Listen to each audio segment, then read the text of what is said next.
Yeah. Hi, everybody. Hi, Dr. Stewart. That joke never gets old. No, don't use the J Anyway, word. We don't call them J's. no, It yeah. offends me. I don't know why exactly. I'm a comedian, therefore it offends me. I don't know. Don't call them Z's, man. Yes. Not the Z word. Not the C word. Not the Z. Yeah, anyway. Hi, Stuart. Welcome back. Hi, Sam. Welcome back. Yeah, I started yesterday live with aren't they lucky? The audience. They got 2 bonus lives this weekend, one from each of us. Isn't that lucky of them? Sure, yeah. Just saying, that's a lot of extra content they got. Did they appreciate it, though? Some did. Good, good, good. I don't know how many people you got. Mine was a bit earlier. I think I got peak like 78 people yesterday. I didn't even pay attention to the numbers. Yeah, I got up to at least 68. I yeah, know that, but yeah. yeah, which was nice. Some new people I didn't know. Uh, and just Nice. happened yesterday, but someone Jedi, I think the name, said, "Love my fan films," and put in $10 to see a new teaser image, and people liked it. But there's always that slight delay of like no one commenting on the thing you're showing, Nice. Yeah. and then suddenly people comment like, "How are you, Stuart? How was your weekend? Anything new happen in the Trek world?" Few new things happened. Yep, yep. And we had the people over yesterday, and yep. It was a good weekend, honestly. I didn't. A little bit busy, but As you joked, are they going to save anything for Vegas? You know, the actual Trek event? they never fucking show us anything in Vegas. Let's be Mm-mm. honest, Mm-mm. because it's not officially Paramount licensed, I Mm-hmm. guess. Mm-hmm. Mm-hmm. When they announced Picard, when that was a Yeah, thing, and that was the last big announcement I think they got. So yeah, it all happens 2 weeks before. A week after before. Oh well. Oh well. What are you gonna do? Am I right? you're right. You're Yes. always right. No. So what we're doing today, Stuart? Given it's not Thursday or Friday, it's a Monday. And on review. We're reviewing season 3, episode 3 of Strange New Worlds called Shuttle to Kenfori. Mm-hmm. And I learned something really interesting. Ken Foray is the lead actor in Dawn of the Dead. So this is a nod to him as Yeah, planet's name Ken Foray, which is cool. I like it. Mhm. It's a genuinely decent name for a planet. You gotta work how to say it exactly, but that's many planets, right? You know, we all got used to Mhm. Mbenga. I mean, it's not really a... Some words are difficult because they're unusual in our tongue, etc. Yeah, I will start sharing, and you can talk to Mhm. the Mhm. fine audience on Trekyards and let us know what you think. We're not talking about it in any way, really, with the audience. So let us know what you think. See you in a sec. Do the things, yeah. Yeah. Hit that like button, guys. There's 21 of you here, 8 likes. Let's get those likes up. By all means, make sure you super chat in with any thoughts or comments you have about this zombie episode. Although I shouldn't say the Z word, but it is what it is. So yeah, hit the like button. Make sure you subscribe to the channel. Click notification bell icon to all. Super chat in. That's what we need you to do. Also, there is a join option down there. You can click that join button here on YouTube or head on over to Patreon/Trekyards, which is another way to support us on a monthly basis. And we look forward to seeing you join the channel. So if you can, please do just watch the videos, comment, come into the regular community chat, super chat in. Lots of ways to support us, help us out, share the videos around, all that stuff. But yeah, thank you for being here. Also, in the description of every video, there are links to the Teespring and the TeePublic store. So get yourself some cool Trekyards merch or other merch. There's a lot of different kind of stuff in there. And just clicking that link down in the description helps us out as more than you can realize. So if you can, please do. Just take a look around, see if there's anything that interests you. Doesn't have to be Trekyards related. Doesn't have to be Star Trek related. Lots of awesome, really geek and pulp culture stuff in those shops. So check it out and get yourself some cool stuff. TeePublic does a lot of sales with sometimes up to 40% off. So if you're interested in anything, throw it in your cart and you'll get get a notification that there's a sale on, and then you go pick it up. It's really easy, simple. Anyone can do it, even Sam and I. And if we can do it, you can do it.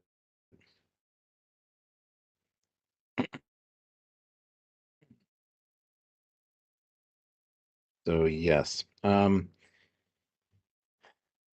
Yeah, we're talking about zombies today. Superior zombie episode, in my opinion, from Enterprise called Impulse. But zombies. Night of the Walking Red Shirts. Yeah. Well, there's a couple of gold-looking people. Both Klingons and human.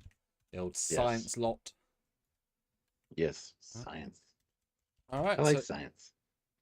I have heard that on the older famous quotes. It's great. It's great quote. So, Stuart, what do you think of season 3, episode 3? And or are there any people in the chat who you want to call out for super chats or whatever before you jump into it? I'll call it Olivia's $2 super chat. So thank you, Olivia. Thank you. Hey Sam, you and Pike almost have the same hairstyle. Yeah. Yep. Perfect. All right. What do I think? I thought it was a pretty fun overall episode. I guess how do you feel watching it more than once is also the question on top of the question. Yeah, more than once you notice a lot more little things like makeup on some of the actors and stuff. There's some really good stuff there. Having the Klingons show up and you know, the Klingons look good. I really like the lead Klingon lady. I think she did a fantastic job as a Klingon. But like I said when we reviewed this the first time, it gave me Last of Us vibes because they're just wearing regular clothes. They're not wearing Starfleet uniforms. They've got backpacks. It just feels like The Last of Us, which is a bit of a shame. But yeah, I mean the whole Patel thing, going to essentially use this chimera flower to merge their DNA into a hybrid, I think is interesting because you get a human Gorn hybrid. A lot of people have been speculating that this could be the reason for the more humanoid looking Gorn in TOS, which is interesting. And it's funny, we talked about that literally the day before on the live. Like, if these are like xenomorphs when they, but yeah, so is Captain Patel going to be like the mom of the new Gorns? I don't know. What's gonna happen?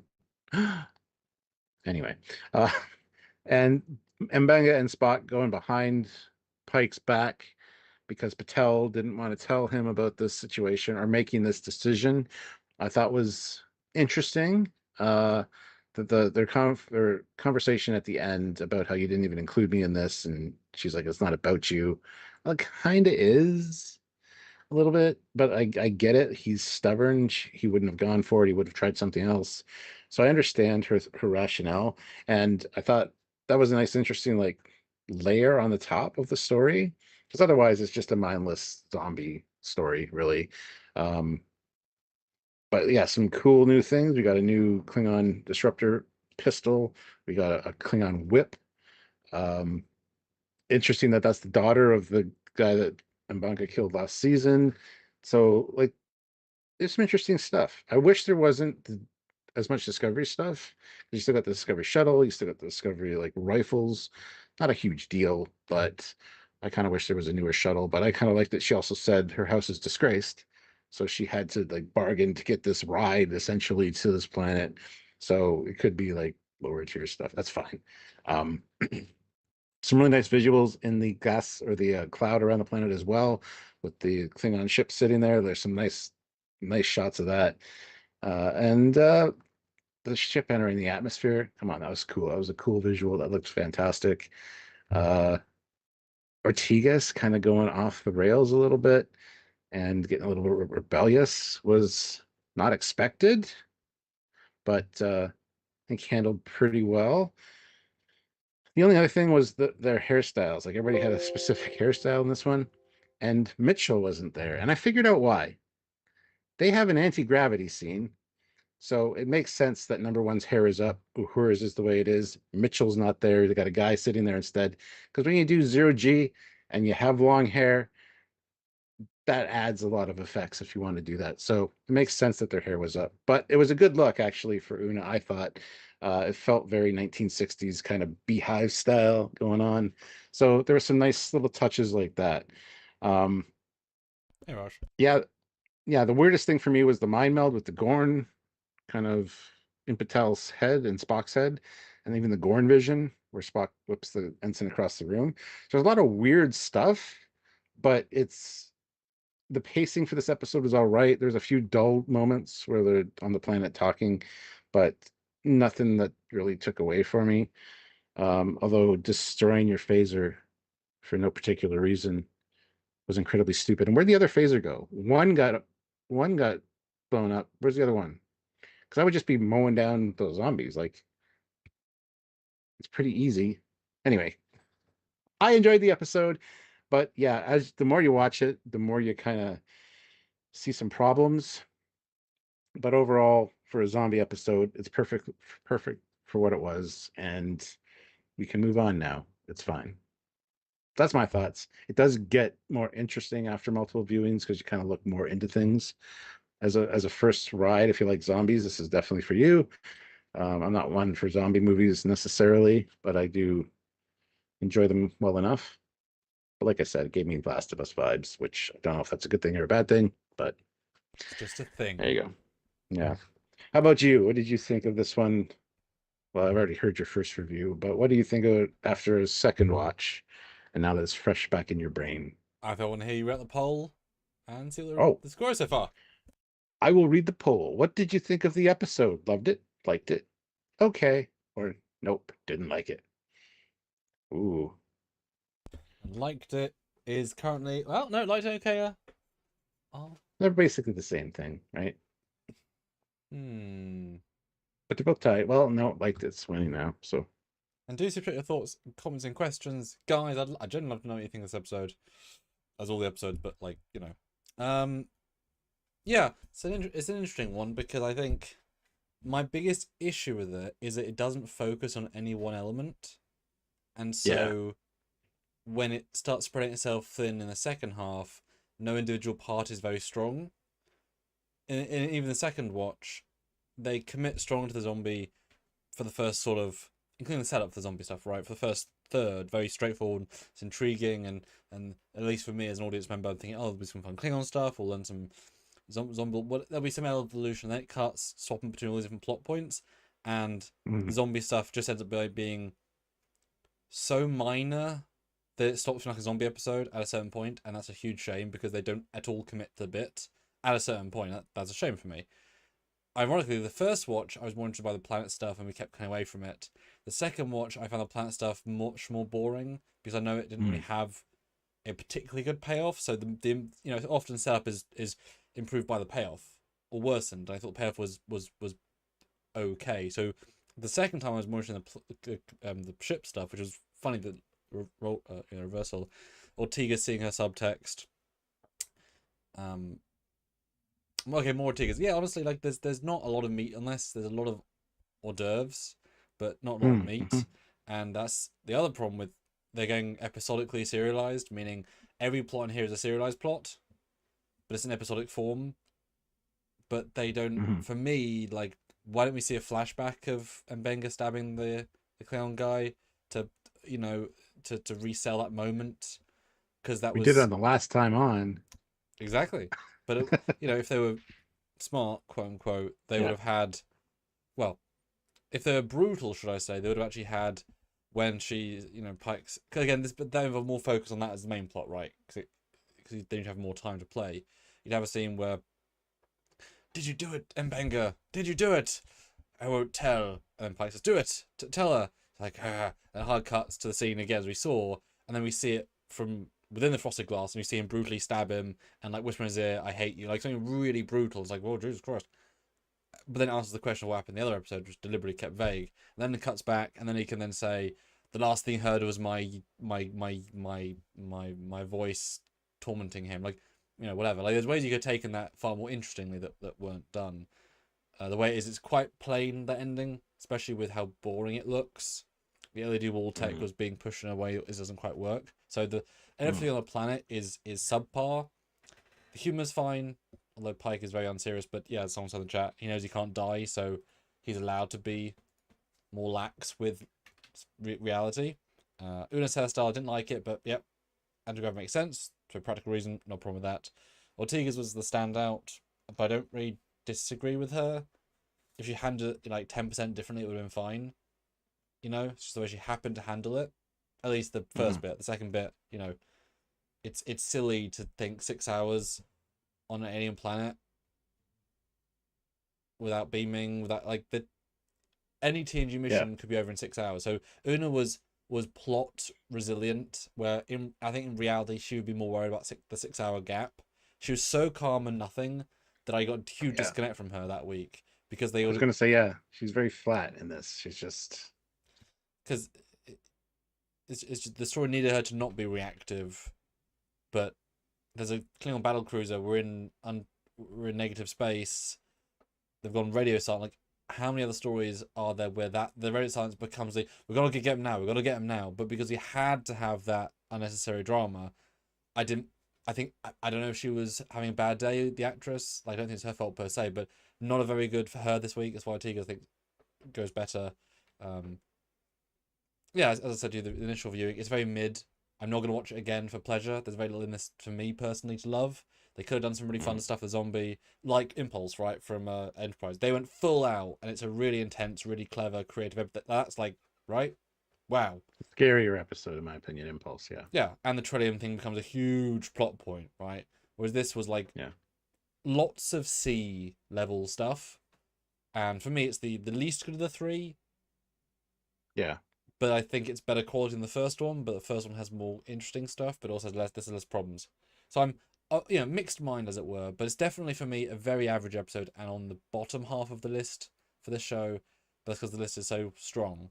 It's like Lower Decks, right? A bad Lower Decks episode, a good Lower Decks episode, but Strange New Worlds, a less good Strange New Worlds episode is just okay.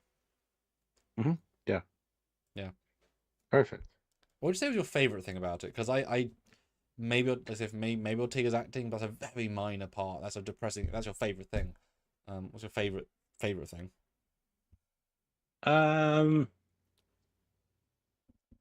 Good question. Honestly, for me, it'd be a lot of the visuals. Like I said, the Enterprise kind of skimming on this, or getting into the atmosphere. I thought you was gonna say that, everyone. I know you did. I put $50 on that. Although there's something around that doesn't make any sense. They're so close to the planet, and they go to warp, and they're at warp for like, I don't know how fucking long, but it was way too long. But anyway. And then while in the atmosphere, they get out of the atmosphere in 5 seconds, and then into space, and then warp away. Yeah. There's a really bad editing right at the end. They ran out of screen time. They just said, "Oh, we're just gonna skip this." Well, there's one shot we did in this. Yeah. There's a really interesting audio thing I didn't catch the first time, where she's ordering the certain impulse speed, and you hear her like dial it down, and then you hear it dial right back up. I didn't hear that the first time, but it's a cool little thing. It's funny. You saw Trelane's face in the last window, and I heard. It's funny how, and you see one thing, and the rest doesn't feel like a twist. So I knew that was coming because I saw it. And then, it's funny how I didn't hear it the first time. So yeah. I think the only really good thing, like I say, was the visual of the ship in orbit, because that's pleasing. Yeah, it's a good looking sequence, but it wasn't paid off that well. So that's your favorite as well, then? If you have a like specific unique one bit, that was the best thing done in the episode. Was that? Yeah. Right, some super chats. Cool. Let's see what you guys all think. Yes, Sean O'Sullivan, €2. Orville did it better. Meh episode. Hashtag paw fear. What was the Orville zombie episode? I'm trying to remember. Remind us? Enterprise did it better for sure. And probably on less money as well. Yeah. An Isle of Film, €2. Good to see you. Kenfori equals Kenfori, Dawn of the Dead. No one says it. We started off the live saying that, though. Yes. Stuart was right on with the factoids. Yeah, that's the actor from Dawn of the Dead. So, yeah, I already mentioned it. But good stuff. Good stuff. All right. And do vote in the poll, guys, and let us know via super chats what you think. We'd love to hear. Are we thinking right? Are we thinking not right? Who knows? All right, so first scene is in Starfleet Academy in the 32nd century. You can tell by the door design. Wow, hologram Pike's coming in. Wow, that's depressing. But you know what I mean? Yeah, I know. It looks like exactly this. Yeah, he's got his captain's log saying Patel's leaving and he's going to miss her, and then he walks in and she's on the floor. And we get a whole thing in sickbay talking about how she's only got a few days left. The Gorn DNA is very aggressive and it's taking over after all these months.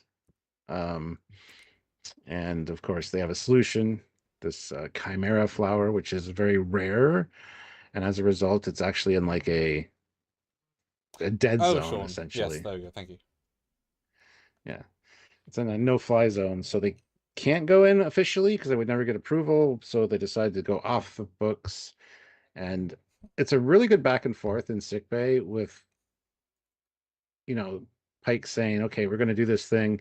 And Benga and Spock want to go. And he's like, no, if there's anybody's going to be breaking the rules, it's going to be me. And I love Patel's like, yeah, told you so. Implying that they had already talked about this prior, which of course pays off at the end. But yeah, so Spock's not going. It's Pike and Mbanga. And yeah, I think the visuals in sickbay, like I love the display of the flower and all that. Like it was really well done. But yeah, what a thing. How many times does Pike go off the books to do missions? Like this twice this season already. The answer is yes. Yeah, I know. But Clud says, I just can't judge this with Lower Decks in comparison. I know the captain is positive on Trek animation, but it's just not for me. Yeah, I don't understand people don't like animation. It seems an odd concept to me in general. And rate the canon amount, the story, the character work.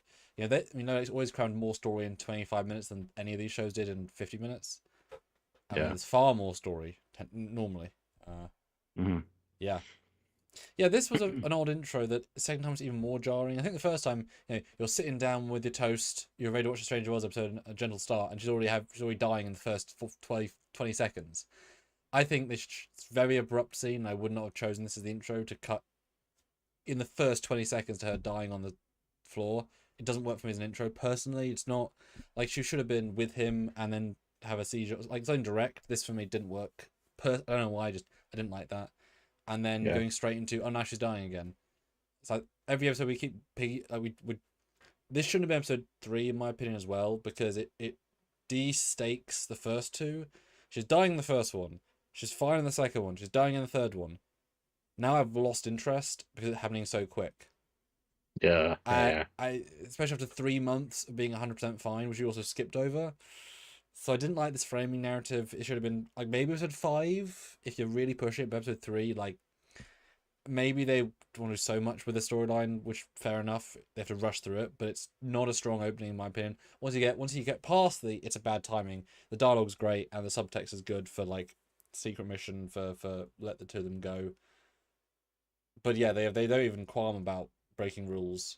And I second time bugs me even more of saying, and Ben gets away with stuff. It's like, well, he shouldn't do. He's illegal stuff. It's like, right? It's not. Yeah. It's not. I know it's a joke, but it's like, yeah, he gets away with selling meth on the black market. It's like, okay, great. Not that bad, but well, Nate's about it, murders a guy, but it's foreshadowing, right? He gets away with stuff. As he does at the end. He gets away with murdering a guy in cold blood. Again. Yeah. The discussion at the end of like, are you going to tell anybody? Like, what are you going to do? Depends whether I'm talking to my captain or my friend. Because Pike's like, really, what did you think I was going to do? But the whole answer of this mission was off the books, or for nothing to report. It's like, yes, but no. Yeah. Yeah. It's a mental technicality, but Pike clearly doesn't care that much. Otherwise he would do it. Yeah. Right? Right, Picard, like the same question, would Picard do that? He'd probably feel obligated to tell, unless the plot needed him not to, then he wouldn't. Because he does both, unfortunately. Yeah. But he should do it. He actually Pike or Picard's a good comparison there, because Worf goes in and kills the Duras guy, and Pike chews him out for it, puts a permanent thing in his record, and go back to duty as normal. And that I kind of prefer that. I wish there would be something like Pike would say, I'm going to have to put something in your personal record. Maybe not directly saying you committed murder, but some kind of something, Yeah. Yeah, it's an odd. It's a grey message that doesn't really. I'm not sure what they know they're trying to say. Yeah. Don't know. Yeah. But onto the bridge. Ortega's be good pilot. They missed her, although she was in last week. So we don't feel as audience that she's left. So they didn't quite work as a statement, I think. But nice of them to say. Yeah, this is just saying that the treaty ends at the beginning of the dust cloud, and that the Enterprise won't be going in, but the shuttle will be. And some really great visuals of the shuttle launching. And just want to say, when they're in warp, no bridge window light, because you would very well see that. So I've got to give them credit every time they don't have a bridge window open, because that's a choice to have that closed. So just want to say. So every time they're looking out in the scene and you don't see a bridge window, that means it's a view screen, not a window. I know it's a very small distinction, but that's a conscious choice to have it not be a window. Yeah. Happy with that. Although I was surprised how this planetoid looks so the same as the Hegemony's like asteroid field. There's a lot of asteroid fields in Strange New Worlds so far. Yeah, and they look the same. Yeah. They could have done a little bit more to make it look a bit more interesting. I don't know. Only so much you can do with asteroids, and I guess these are chilly ones, but it felt like we're just going back to the same planetoids, and that's a problem because they shouldn't be, and they aren't. But small note, but like didn't quite work, especially if we're back to back. Like this is our third one in 9 days. It's like we were just there, right? Yeah, exactly. Yeah, so as I said, the shuttle launching is great, but this is one thing I called out in my first review. That pan from Pike, who's tiny in the window, over the big middle window, over to Mbanga, who's also tiny. This shuttle is huge compared to the Type F in TOS. Like, it's a small thing, but a big thing if you take my meaning. But yeah, I mean, this is a nice scene. Them, talking about Pike's flying and the party they had on the one planet, and just establishing their friendship, which is going to be important later, of course. You might have forgot because they have very few non-action scenes together. Fair enough. Yeah. But I think it was well done. Felt very natural. Didn't feel forced at all. Yeah, and they're talking about this detecting something. It could be a mine. All the mines were cleared out of here. Maybe they missed one. So yeah, it's just setting up the stakes of and it's good. It's a well done scene, I think. Yeah, but we get a Klingon scanning, or a Klingon beacon there as well. So yeah, it's a very classic Trek intro, which is kind of what you want from Trek, right? You'd think. But yeah, the scale is clearly wonky, and it'd be funny if I ever had this built in 3D to have it land in the TOS shuttle bay, because it feels right in context to the show that's big. But we know distance and scale, like JJ, right? This is absolutely Kurtzman Trek in that they do not care. They don't care one iota, because they say in the episode, like, she's got 1 day left, yet they managed to warp all the way to a unique planet with the only one in the galaxy that has this. They get there the same day. It's like, that means it has to be like less than light year away. There's no chance mathematically you happen to be that close to the one planet on the edge of the on the Klingon border as well. It's like, no, that should be a 2-week trip. Imagine TOS if you just say, oh, we're doing this. Oh, we're here. But that's just them failing on a level, right? And so same thing with scale. This is a horrendously big shuttle, and it'd be hilarious to see it compared, because it's a great shuttle, and all you need is just like a giant shuttle. Yeah, and all you need is a line in sickbay saying the planet's like 3 days away at top orb. It's like, okay, and then you get kind of the transition to three days later. Yeah, and then or you have a really great. Again, this is if you have a better episode, right? You say it's 6 days away, because it's kind of like Voyager when they're actually goo monsters, or they're goo people, and they're like, if we like the sense of time and distance is so crucial in the episode, because they missed the rendezvous by like an hour. If they just had warp in 1 second, the whole episode wouldn't make it right, and that's why distance and time work. If they'd said, I think she has 2 weeks to live, and they're ordered to rendezvous somewhere, instead they choose here, and it'll take them exactly 13 days to get to, and then you have this really dramatic like fade day in the life of the ship, but every day she's getting worse, to the point that we see her cry for pain, like we'd see in sickbay, from being fine, and then he's having to experience her. That would then justify why he's more able to be dramatic, and like that sort of thing would really give you the stakes, but it's the same dayable. It just, they could have done this episode a lot better with some just Trek tweaks, but you know what I mean? Yeah, absolutely. But the Klingon beacon just basically says, "Go back or die." It's like, okay, well, we can't turn back. There's no option for that, really. So we're going to go anyway. Yeah, and I like this is you know, you could argue why are they trying to help Federation out. They're not. They're trying to tell our guys don't go there. So yeah, makes sense. Works well.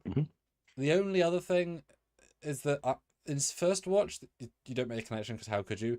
In second watch at this part I was thinking, okay, is the beacon sending a signal to them what triggered telling the Klingons that they were there? But I thought that too, yeah. But no, it was the beryllium thing. And I guess the Viridian pill. Oh, okay. I thought it was beryllium. I thought it was beryllium. It's like the Viridian patch on Kirk. Yeah, that's what I thought it was. Because, but I mean, I guess they would be following the Enterprise for a while, logically, because they can't, again, distance in space. If you suddenly get a ping, they've gone into neutral space, and they're 2 days away. Well, that's 2 days. So they must have been chasing them, but like in Federation space, so how they don't get caught. They don't really think about how they found them so quick or why. They don't care, right? No, doesn't matter. Don't worry about it. Moving on. Yeah. Huge plot point. They don't care. Yeah. But down on the planet, we got a jungle. No life signs. It's a great looking jungle. Lots too. Of flora. Great looking jungle. Lots of flora, but no animal life. And they talk about going fishing, and that'd be great if there were actually life forms on the planet. Again, just kind of setting up their friendship. I find out Mbenga has 3 ex-wives, but he's always trying to, well, technically 4, because one was an annulment, but and then he's always trying to better himself so that won't happen again. That's great. But then we get the opposite of a life sign, which is a Klingon corpse. A death which looks sign. Great, honestly. Yes. Yeah, I really like this. Is a really good little scene. It looks great. It's paced well. I don't know if they filmed on location because there's a lot of tree set for like 2 minutes of screen time. Because that's be pretty dense to hide the LED wall, but you can just get shrubbery from Home Depot and just you can layer it. Yeah. But some really nice like just shot choice. I do like that concept of there's nothing alive, fauna, yes. They use a very specific phrase, and I like the way they framed that. Flora, yes. Fauna, no. Yeah, I've never heard that before, but it's obvious when you say it. Klingon Skeleton was good, although is he meant to be a zombie? No, he was a eaten by zombies guy, I guess. Because they didn't decompose eaten by the zombies. They did some, but not this much. So I guess he was a eaten person, and therefore he's able to decompose naturally. Yeah, they say something about his rib cage. Hold on. I love that the rib cage is also a honeycomb pattern like it should be for Klingons. That's great. Glad they kept that. That's the canon, right? His rib cage has been split open. Not a single phaser burn. So, yeah, and judging by the rate of decay, killed after the evacuation of the planet. Well, his armor's been destroyed as well.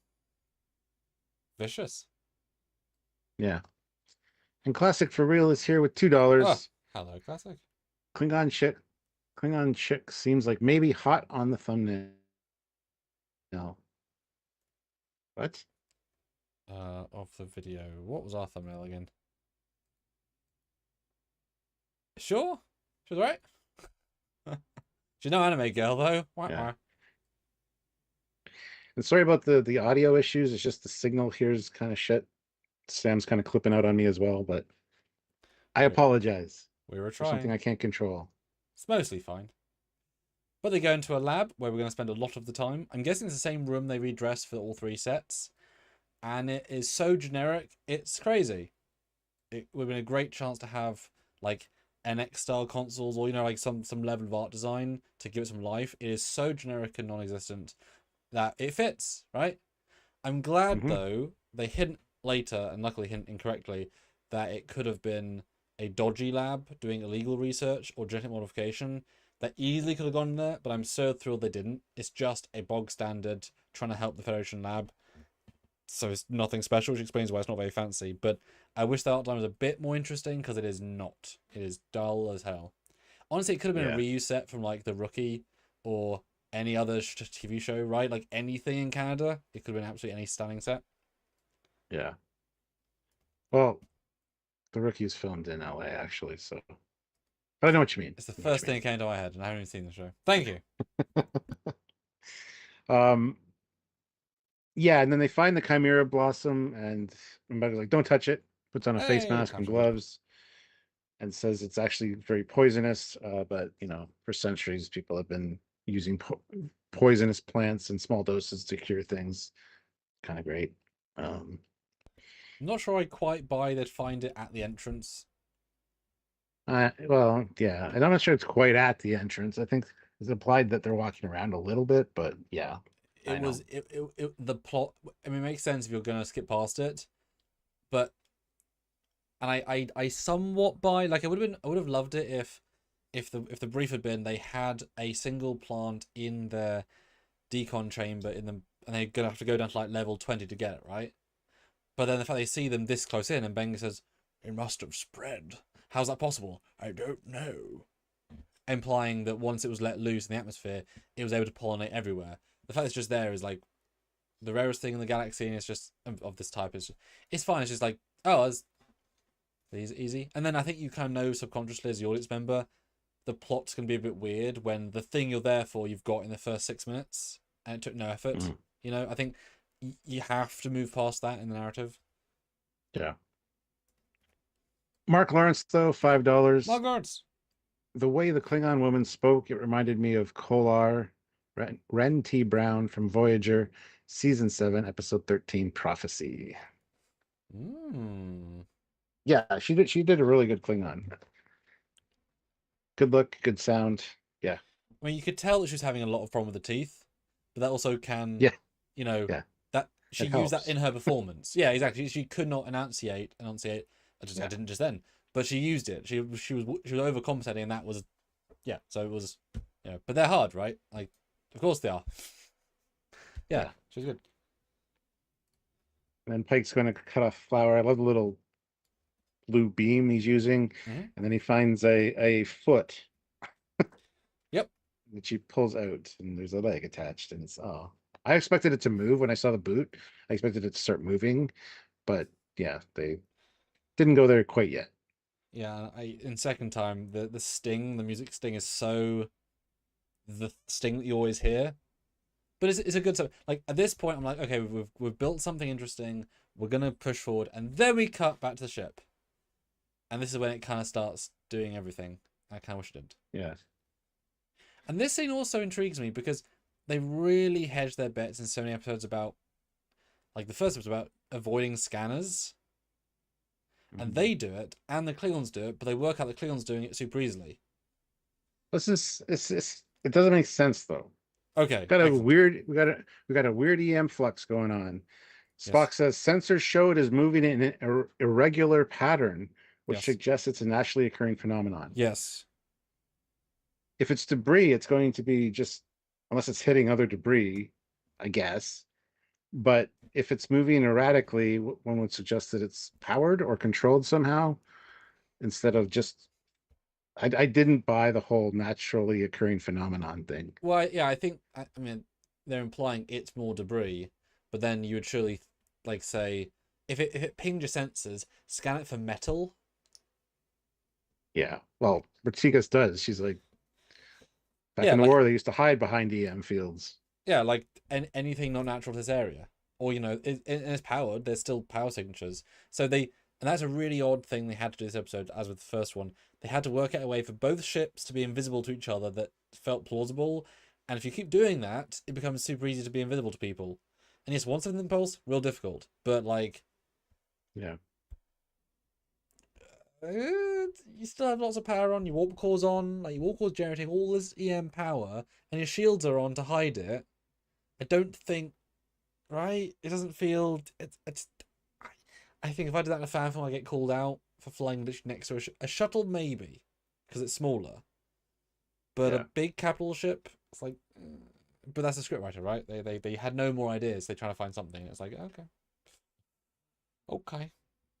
How are we doing for votes on the poll? 59 votes. I'd love to do on the poll.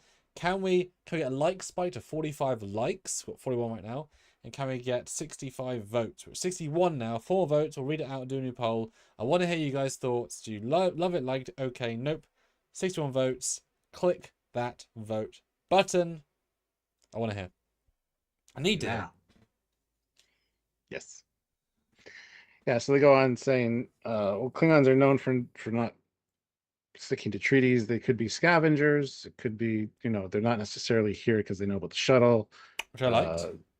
Yeah, there's no communications going back and forth from the ship, so it's as quiet as a library out there, which I thought was an odd phrase to use, but I get it. Who said that again? Is that Uhura? Right. Yeah. Okay. If it was Una, it made more sense because she's not a human, but yeah. Yeah.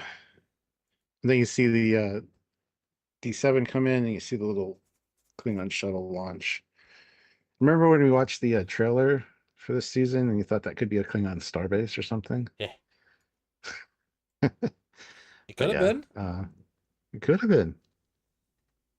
But it's one of the best shots the D7 have done.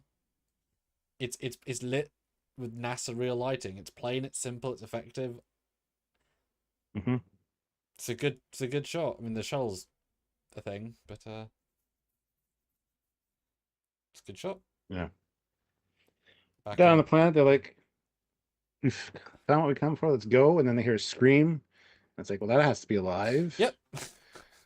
And it's like, I'm not getting any readings. It could be malfunctioning lab equipment. And Peck's like, humor me, and he's holding up the tricorder like he's looking for a Wi-Fi signal. Still nothing. It was kind of funny. But then they hear the shuttle like swoop over top. So with they took inspiration from the fact it's got wings. Yeah. It's like that sounds like not literally, but like sound like an ornithopter from Dune. It's like that's not what a Klingon should sound like. But yeah, it flies in. Maybe they don't know we're here. Oh, they know we're here.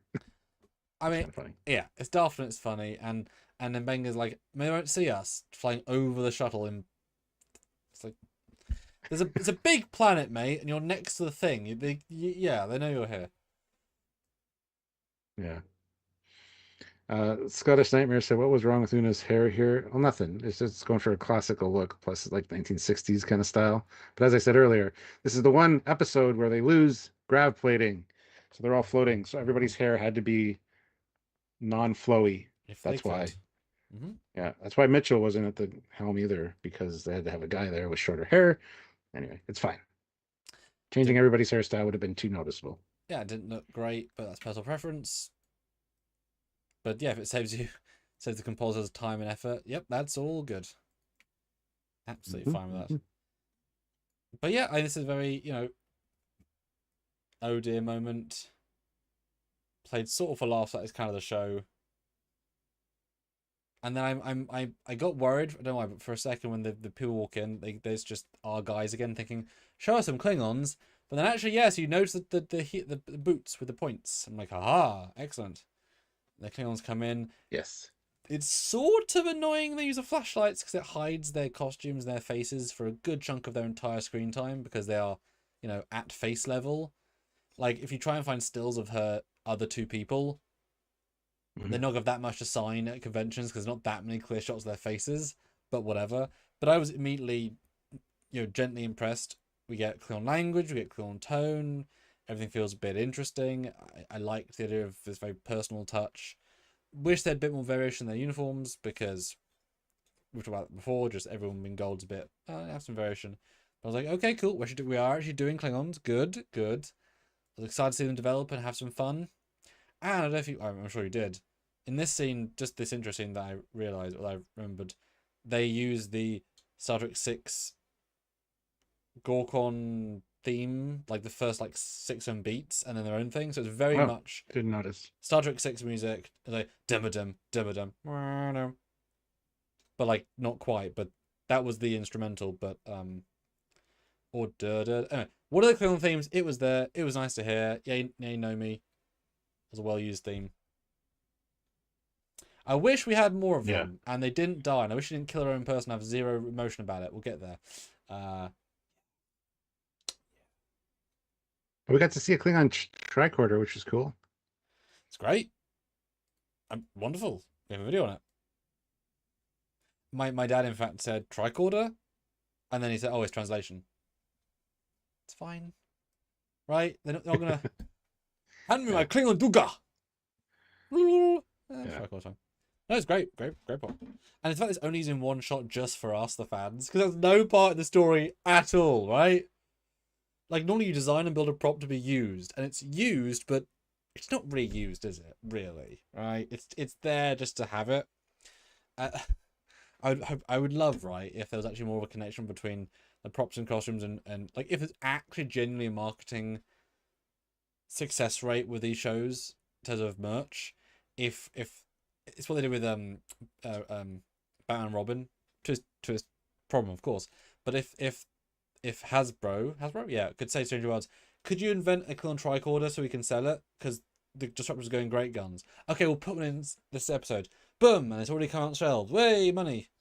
Because that's how it almost felt in a good way. Like they want to invent merch. I wonder if oh gosh, XO6, if they do a Klingon, they're like, great, we got a tricorder to do now. Yeah.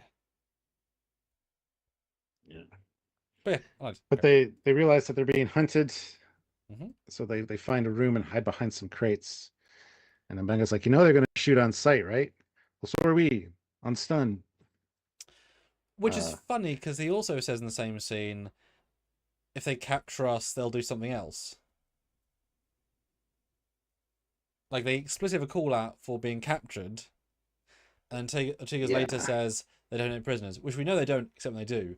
But yeah, you're right to have both call outs. Like they'll shoot us, and they'll disintegrate in theory because that's how they are a second later. I don't know. They I don't know. I don't know if that was a previous draft that stayed in. Don't know. But very unactiony. A little bit of a firefight. Very unactiony fight scene. I don't know why. It's just, yeah. Yeah. Like I said, a little bit of a firefight, and then it's quiet, and so Benga decides to go check. Like they were firing at nothing. They didn't see us here, and then he gets attacked from behind, and then they both get caught. So. And it's funny how the Klingons just stop shooting for 10 seconds, and Benga walks out into fire. Exactly. But he's not got cover. I know he's a doctor, but he's also like an assassin. It's not a very well choreographed scene in any way. It's also very dark, so it's hard to see anything. And I think it's to hide the set as well. I don't know. It's not great. And how do the Klingons know how to go around? I don't know. Why is there that many corridors that quick? I don't know. Hey, at least the Klingons are shiny, so they reflect light, but not a particularly well done fight scene. I'm guessing the director hasn't done fights, like hasn't done this sort of action before, because it feels, basic. Yeah. Not bad, just basic. I do like that the grain is growing in the laboratory though, because they were developing new grain that could last longer. I just thought it was a corridor. I think it's just a lab room. Oh, that's cute. Okay, I like that. Imagine if they called it Trekyardians. I thought they were going there. Yeah, but they've already mentioned Trekyardians in season 1 or 2 of Strange New Worlds already. So, yeah. I was also, again, second watch, surprised. Remember, don't take prisoners, shoot on sight, but also she's here for Mbenga, and she doesn't actively engage with him. Like, given how she is later, she would say, Dr. Mbenga! But there's a weird, like, let's wait for the zombies to attack us moment, because the plot demands it. Whereas I don't see that being how the scene will play out, knowing later. There's a lot of because plot in this episode, unfortunately. Yeah, and then we get zombie attack to break up the capture, and we get a Klingon eaten by a bunch of zombies. Instantly, yep. Rip that guy. Love like grabs Mbenga. Yeah. It's like Doctor Who. What? Yep. Or like classic action film. Yeah. Yeah. I mean, zombies come out of nowhere, go out of nowhere, appear out of nowhere, disappear out of nowhere at will. There's no rhyme or reason in this episode at all. Because okay. And how many colonists were there? How many Klingons? Because there's zombies everywhere, but also nowhere. Yeah, I don't know, man. Yeah, bit weird. And I felt bad for that Klingon guy. Like, I'm sure they could bring him back for a different episode of the season because we don't know his face really, but like, yeah. Sorry, mate. Oh yes, back to a kind of good acting by what Captain, whatever her name is. Tell. Yeah, I wonder if she actually has had some medical condition where she has intense pain. Cause I felt like a really intense pain, but like not acted, like felt. So, you know, well done for her. Yeah, and the whole Vulcans have a meditation technique, but we won't have time. So Chapel's decided to have me do a mind meld with you. And I love that it was not the typical mind meld. It was my mind to your mind, our breaths as one, instead of your thoughts to my thoughts. Like it's specifically going for like pain relief and healing. So it's got a little bit of a different vibe for it. And Joshua says, I wonder where they got the idea for zombies. From 2003 with Enterprise. Josh, you were beaten to the punch 2 decades earlier. You can't take credit for that, man. They did it a long time ago. In the same galaxy. Yeah, they did. And there was probably at least one. And I'm also in DS9 they kind of zombie episode with the Cardassians. It's not literally, but it's kind of framed like almost. Oh yeah. Like not quite, but it is kind of. So yeah, Enterprise. Sorry. Yeah, Empagnor. But we get a really strange mind meld. I like how it's like she's instantly relieved and she's like, keep doing. And then you get the like weird visual of the thing behind her, and then you see both of them, and you see the Gorn face in the middle. They both scream in pain. And then we get Spock's Gorn vision, where he whips the guy across the room, and Chapel's got to break it up by like slapping him. Yeah, what's going on there? Like, it's interesting. It's almost like the Gorn have a collective link to her, especially with the Gorn vision that happens. I don't know if that's going to be the case, but I thought it was interesting nonetheless. Yeah. Yeah, I mean, again, there's loads of scenes that lead to grander story plot ideas in this episode, which is all good. I'm always torn on them using mind melds because I just remember Enterprise it being kind of a we don't even talk about it, and it was very special in TOS, and they use it relatively frequently with Spock, and he doesn't seem to flinch. Yeah. At the idea, like I'm fine with it. It just feels a little bit too loosey goosey. A little, do you know what I mean? Yeah. There's one thing I really like here and appreciate, and I didn't really notice it right away, but when you see the Gorn vision, it's got the little honeycombs everywhere, like the multifaceted eye of the Gorn from Arena. Yeah. But yet they don't have multifaceted eyes in the show. So, well, different people making it. Yeah, and I was also intrigued. It wasn't like, isn't this a baby Gorn who's yelling at her in the vision? One of the four-legged ones, because the big guys I think so. Yeah, that's a distinct. Like it looked like a predator with the face. For me, like I was intrigued they picked that, the animalistic one. Obviously she had embryos in her. That's what they turn into. Makes sense. But yeah, visually it's a because the whole point was that Una's blood and bio whatever killed those living creatures because they were living creatures inside her body.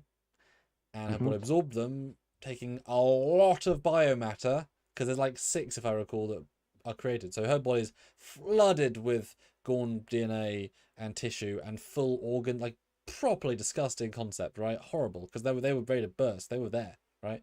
So it makes sense you have some like percentage of just whatever. Obviously in Trek you can often redo DNA, fine, whatever. But it's like, Jesus, that's a lot of... Wow, okay. So if you're that much... Because it's a, unparalleled event with an unparalleled event, right? So if absorbing 7 Gorn of DNA into your bloodstream and makes you diluted Gorn DNA, that makes sense logically. You would think they'd have noticed that from the last 3 months of testing. Yeah. So I don't believe it can be that serious, otherwise that would have come up. Nor was it mentioned in this episode, they were half Gorn. Like, it's not... Like, this is a medical episode, right? Yet they never express her medical status except she's dying. So she isn't any Gorn DNA. They would have said it. So she's 0% Gorn despite this. So what on earth, in a subatomic level, it's in her... Like, it's what I mean? They don't commit to the idea enough to us to know. Because I would have bought it at the start if they had said, she's the organisms haven't broken down fully. Currently, unfortunately, you are 26% Gorn DNA. She's like, how is that possible? This is unusual, right? Your left lung is a Gorn lung technically. It's like, what? Yeah, no, it's weird, right? and they're linked together. But the way they frame it's not how that is. And so if she can give, and Spock can literally pull a different magnetic visual spectrum image, like how is he seeing a different wavelength if his eyes aren't capable of doing that? I don't know. That's why I think there's some kind of link to the other Gorn somehow. Ah, Like that the way Gorn around. can see through his eyes now So more because of literal. this. Yeah, yeah. Okay, that's interesting. I mean, we have debated that as well. If they're using that Borg-esque, you know, but then they're so far from Gorn space, and well, it doesn't matter, does it? Everyone go very quick. I don't know. I liked the idea this was the Gorn that have broken down in her subconscious, and they're part of her, and that took control. And so at some point in the season, had this not been the cure, they could have literally talked to the Gorn and like that crazy like concepts, right? But through a signal, fine. Yeah, it's a weird one, right? It's a very weird one. Seeing it, I think, was a mistake. It would have been better, I think, if they just had Spock like start growling like a Gorn and then do it, because then you can understand that happening versus the eyes. Although I gotta say, Ethan Peck's acting of snapping out of it, he can't act big, so his lack of acting is so well polished. You're like, oh, that's a lot for Spock, but it's like it's such a small performance. But no, it is a big performance for Spock. That was a great slap out. There you go. Snap out. Yeah. Yeah. Ray Ricks, though, throws in Ray! 10 pounds. So thank you so much, Ray. Good to see you. Just jumping onto stream quickly. Didn't love this, although nice to have Klingons going to Stovacor. I was thinking, is this going to be the Augment virus, Gorn edition? Maybe. They are laying breadcrumbs. Will it be a tasty cake? I don't know. Speaking of tasty cake, I'm glad Spock apologizes at the end, because I was wondering, because it seemed real harsh. Because this guy's definitely got a bruised back and spine, because that's Vulcan power against a wall. Like, that's gonna bruise you. Medical tech, fine, but like, he's currently injured. Heal thyself, you know. Oh, and then second time I watched this briefing room scene, all I thought was, they never did this really in Discovery, or any of those shows. Briefing room scenes are always so good when written well. Yes. And it's shockingly compelling seeing you just run a goddamn table, right? But these scenes are so core to Trek that you just need them. It's your exposition time. It's not just an exposition dump. It's like actual conversation that spells things out for the audience, which I love. On Shade Locomotive, this is the common with every Trek, right? Do you think the transporters are advanced enough to use an old pattern of Captain Patel to get the Gorn stuff out like they did for Pulaski and TNG? Always, except never, because that would solve every other issue. So you can't. Also, my dad commented the first episode, just do the reset.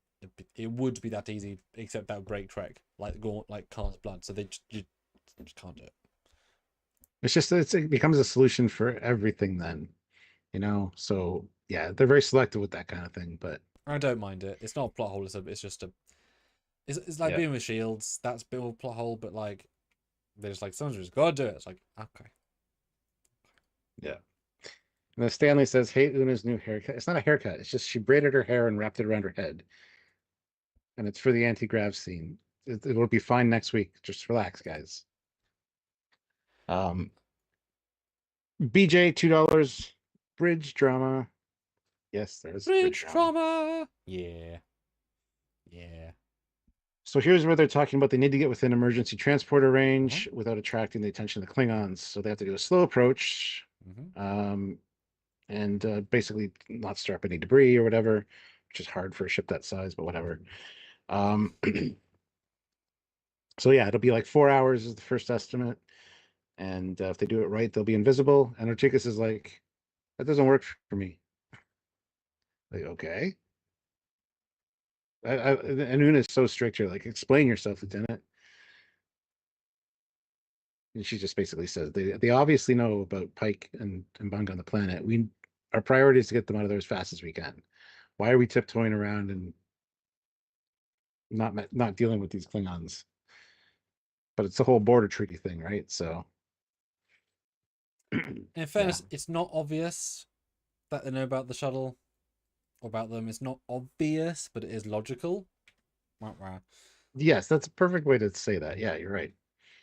because the I mean the I said to the other time the chance, the percentage chance of a ship happening to be there in all the galaxy and all the thing the day you're there is zero.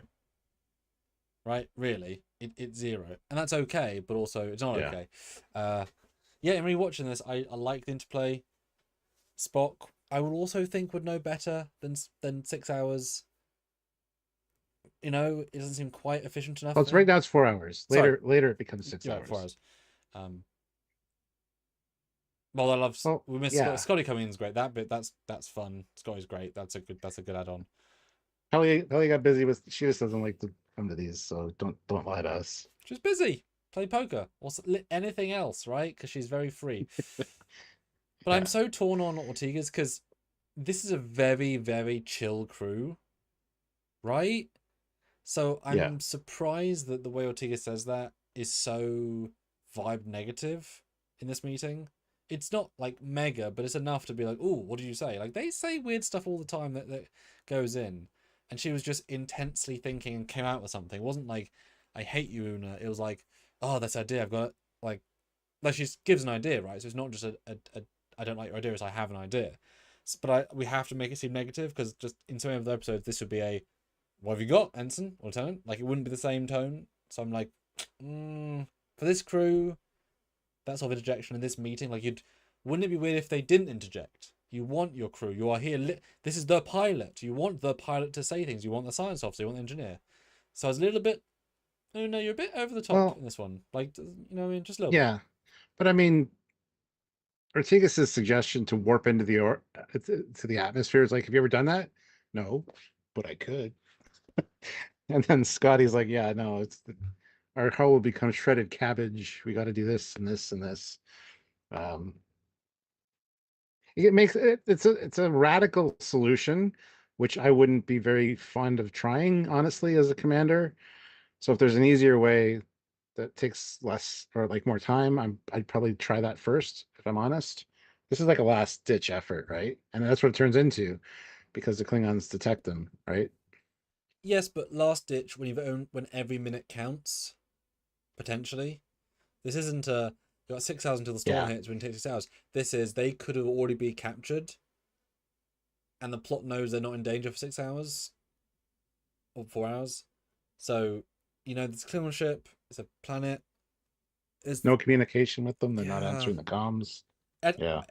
I know Mbenga and Pike are capable, but that's a lot of confidence in your officers to be fine in a hostile planet with a hostile thing for 4 hours. I think if it wasn't for the treaty thing, they would definitely maybe try this to get them out really as quickly as they could. But they're trying to walk that fine line of not outright breaking the treaty. So, but by going orbit, they do. They do, but they might not be detected. That's the point. Sure, but the fine line is not getting caught then, not the fine line doing the thing. Yeah. Well, I mean, they're already on the planet, aren't they? It'd be interesting if they filmed a scene as Pike and Thingy died, and there's that same briefing, and Una, I would imagine, still being just as calm and removed, saying, "I could have done it, Commander.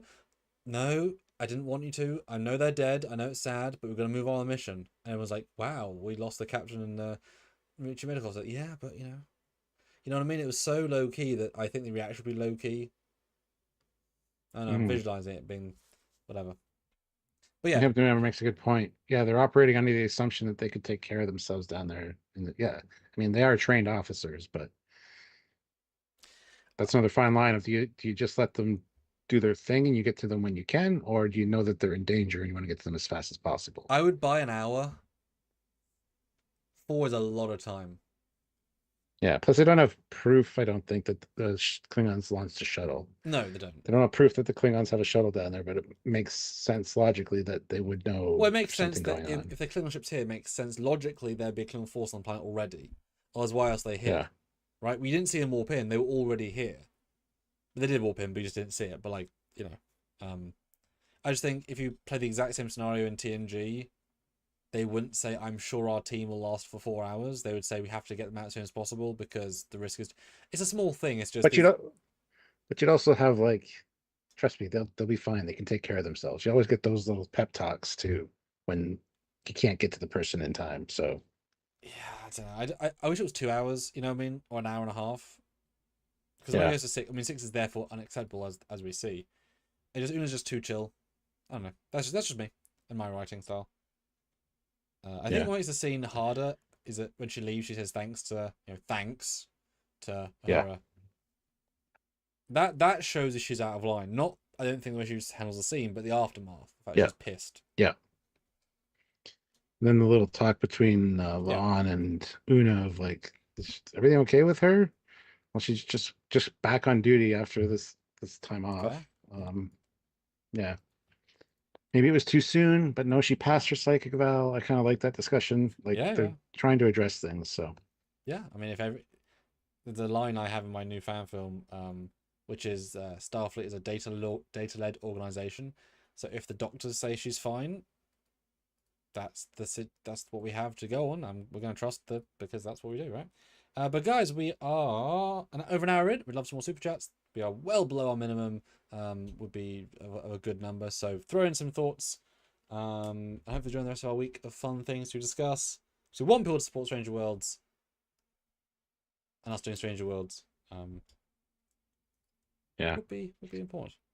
Got to show the people in power, the powers that be, that people are interested in this. So I like doing full detailed coverage, and we can't if there's not support. So, but they get into the lab, but it doesn't really matter because it's not a set really. Like there's not, you know what I mean? There's room, doesn't matter. Yeah, then they find the files. Thank God there's still power. Right. They're actually looking for a comms array, which is on the roof, which is the typical zombie trope. We got to go up to the roof to adjust the antenna to call out for help and blah, blah, blah. I thought they were going to do that. They don't really. I mean, but we find the computer files. Get the word, for lack of a better word, zombies. Don't call them that. They were once Federation scientists. Like, okay, but yeah, very unique reaction, but I like it because it's like, oh no, they're walking corpses that are I like that. I like the disparity, but then Pike's too chill this episode, just slightly in general. Yeah, and then they talk about the crops and the experiment. Yes, we get the emotion. Modify. Yeah. And then Pike's like, well, why would we want to integrate DNA? What's the plan? And it comes out that Spock and Mbenga were supposed to do this because they talked to Patel about it already. She didn't want Pike to know, and he kind of has a moment where he's kind of back and forth from like anger to like worry. As my friend, tell me. But hybridization is what they're going for, and he wants to know why. What are you going to turn her into, huh? Yeah. Yeah, I mean it's a weird scene in that's a really bold plan. We're gonna make her. But it's her only chance, Mbenga says so. But the problem is she was fine a day ago. Yeah. So I don't get like it did to me personally feel like there could be other options, but we haven't got time to find them. So I didn't like the way he's in disingenuous way he framed it. Because there's probably other options, you just don't know. That's an important clarification. And like there's not even time to do like bio trials or simulation. Like you couldn't computer simulate this, right? What happens when you give human Gorn DNA that's been like it's so out of the ordinary and biologically like word. Yeah, well, Pike says there's got to be another way. Find another way. And Mbenga's like, she's only got a few days, and Pike's like, well, what? Why? And so this is a time-sensitive issue. So this is the best solution in the circumstance. Yes, if they had months more, which they already have had months, but there was no problem. They could maybe come up with something else. But they're putting that timeline on it to make this like the only way. But thank God they were one day away from the source of the super rare once in a million planet. Yeah. Really makes it all seem a bit easy, doesn't it? If you're that close. Yeah. But that's just dumb writing. But it's doubly interesting though because Patel said explicitly in a previous episode that she doesn't mind dying to save the crew from the Gorn. But in this episode, she's very much like, I want to live. I guess almost dying and gaining Pike made her want to live more. But Yeah, that's she's hung out with him for 3 months at least, so. but that's undone by her incredibly self-centered say, I couldn't tell you because this and this and this is about me. It is, but then you can't use the excuse being it's for us, which is that dismissive of him. So that falls apart as well. It does just become about her, which is fine. She's allowed to be about her. But yeah. But no, yeah, I mean, go on hybrid, go on something. I mean, it can't leave her fine because, you know, anything changing in our bodies is not good. But, you know, you remove How one. Pike's thinking is, I don't want my kids to have Gorn DNA. You Yeah. know that's what's going on in his head. Yeah, He wants to have a kid that can live on after he's done. Yeah. Yeah. Well, yeah, he's going to propose to her now. It has to be, you know, to Gorn do us part. It's yeah, and he's the captain, right? Anything taken out of his hands, and it's also genuine betrayal. His chief medical officer, his good friend Spock, are both actively not lying but not telling the truth. That is a genuine betrayal, and it's to the core. I can imagine that Patel ordered them because she's a captain too, and therefore you have that slight. Well, I was ordered to, but like that's, you know, in theory meant to, you know, have your own captain over. But it's a pretty dramatic little scene. And then zombies. And we get more action. Yeah. These just pile in. And Omega's like, overcharge the charging coil, or overload the charging coil. So he does. He blows up like, what, 3 zombies? And now they don't have a weapon. Where's the other phaser, by the way? Maybe the Klingons took it because they did almost take them into captivity. But then you would not lose your only other weapon. I know. I know. It's not even as if them having no weapons is particularly important to the rest of the plot. Like the Klingon, that's always a thing. If you're a gun pointed at you, they say hand me your gun. The Klingon lady just had to point the gun at them, and they can easily say one is too many to shoot. Therefore, they have to go in the little cupboard.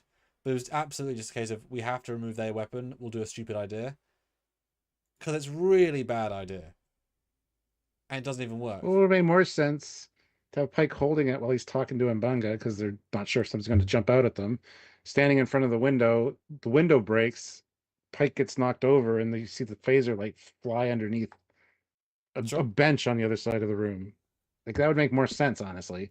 Yeah, because there's no sense that disintegrate is like it'll deplete the power cells, sure, but these phasers aren't designed with 10 shots in mind. They're designed with hundreds of shots at any level.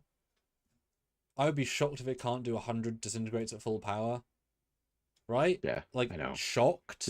We've had this conversation many times about the power packs and how it's again script based, right? Yeah, and it's not a good script idea. I just had to remove it.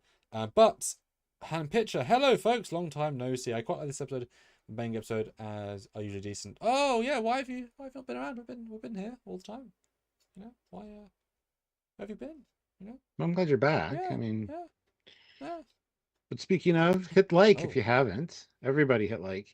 Super chat in. We do need some more super chats. We'd love to hear from you guys. You guys put your thoughts on. No, we should end the poll though. We have 106 votes. Brilliant. So what do you think of this episode? Liked it at 39%, followed by 27% nope, didn't like it. Huh. And okay at 23%. Loved it at 11%. That's unusual to have that go around. Yeah, because okay and liked it were tied for a while. All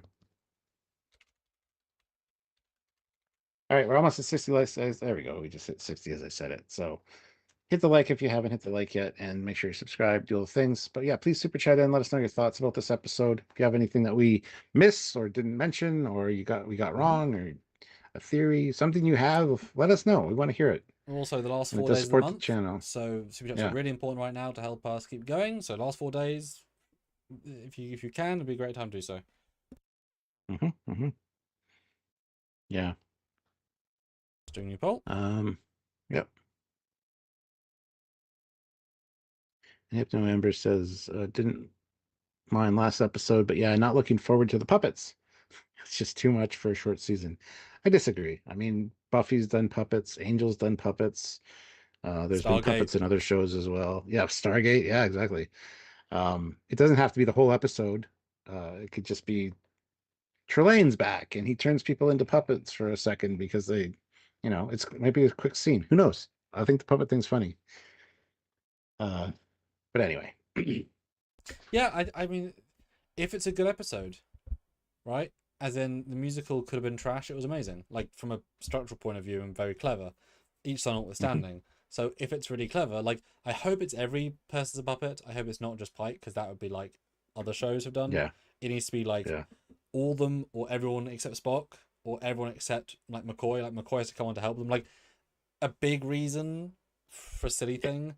Because that would be brilliant if they introduced McCoy in the puppet episode, because he's the only one that has knowledge of puppetination, a just unique drug that makes all puppets, right? Like something specific. I could see it being a really fan favorite if it's clever and fun. Yeah. It all depends, right? And they've done good with the crossover and the musical. Not as well as zombies, but they didn't commit to it fully. Like musicals a full commit. This is a half commit, right? Yeah. But yeah. So yeah, super chat in. We'd like to get to our minimum at least. So if you can help out, like he said, at the end of the month is awesome. Next episode, Strange New Worlds, will be on Thursday. We got our first reaction and then our live review and breakdown on Friday. The only reason this one's today is because of all the San Diego Comic-Con stuff. We had to, preemptively change the, the live on Friday, but it was worth it. So, but yeah, if anything you guys have to say, super chat in. We appreciate it. Helps us out immensely. And yeah, we need your support. We need you guys. Yeah, we do it so you don't have to, and all that fun content and double live the weekend. I want to know what you think as well. And new poll up. Which is your favorite episode of the 3 so far? Episode 1, Gorn Be Gone. That sounds like a cleaning product. That's great. Episode 2, Snap and the Trelane is Gone. Episode 3, Klingon Revenge. Revengy. Okay. Also, Snap and the Trelane is gone. That's the Flash advert. Flash and the dude is gone. It's a very famous English advert. That's great.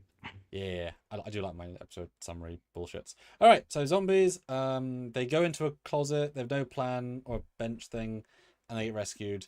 Again, plot. They would die otherwise. There's no plan. There's no plan B. There's no weapon. Luckily they're saved. And she speaks English, so she's obviously a higher rank. Although that's not in this canon, is it? But and instantly she just yeah.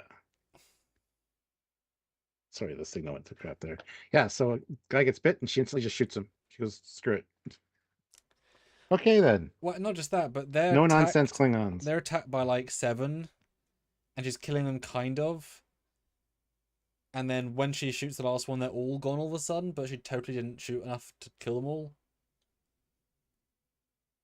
And I was weird by the pace. Like suddenly the threat is gone, but yeah, it's not a good editing. And the effect shot of them all walking forward and killing one at a time in front of each other is absolutely flawless. I don't know how they shot that. I assume motion control in 2 takes, but it's really well done. Or maybe full CG people. Well, if that's really good lighting, if that's the case, wow. Yeah, it'd be easy for full CG. But that's a really good shot. Anyway, but yeah, kills a guy, doesn't care for a single microsecond, and I wish there was some level of reaction, because especially as like our guys are like, oh no, I'm so bad, we're so under arrest again. It's like you just lost the, or she said, because of you, Jen Vec is dead. Who's that? The guy just died. Again, missed opportunity, right? At this point, I knew the episode was going downhill, right? We're not doing the plots properly at this point. Like, we've not really. Okay, not so good. And then somehow they get to the top of the base without being attacked. I guess they took the elevator, but I don't know if that'd be necessarily on. Well, they come up through stairs, but it could have been an elevator to the top floor and then stairs to the roof. Yeah. Because I don't believe for a second they could have walked through a building. There's no zombies. Or they're only in the roof and only on the bottom.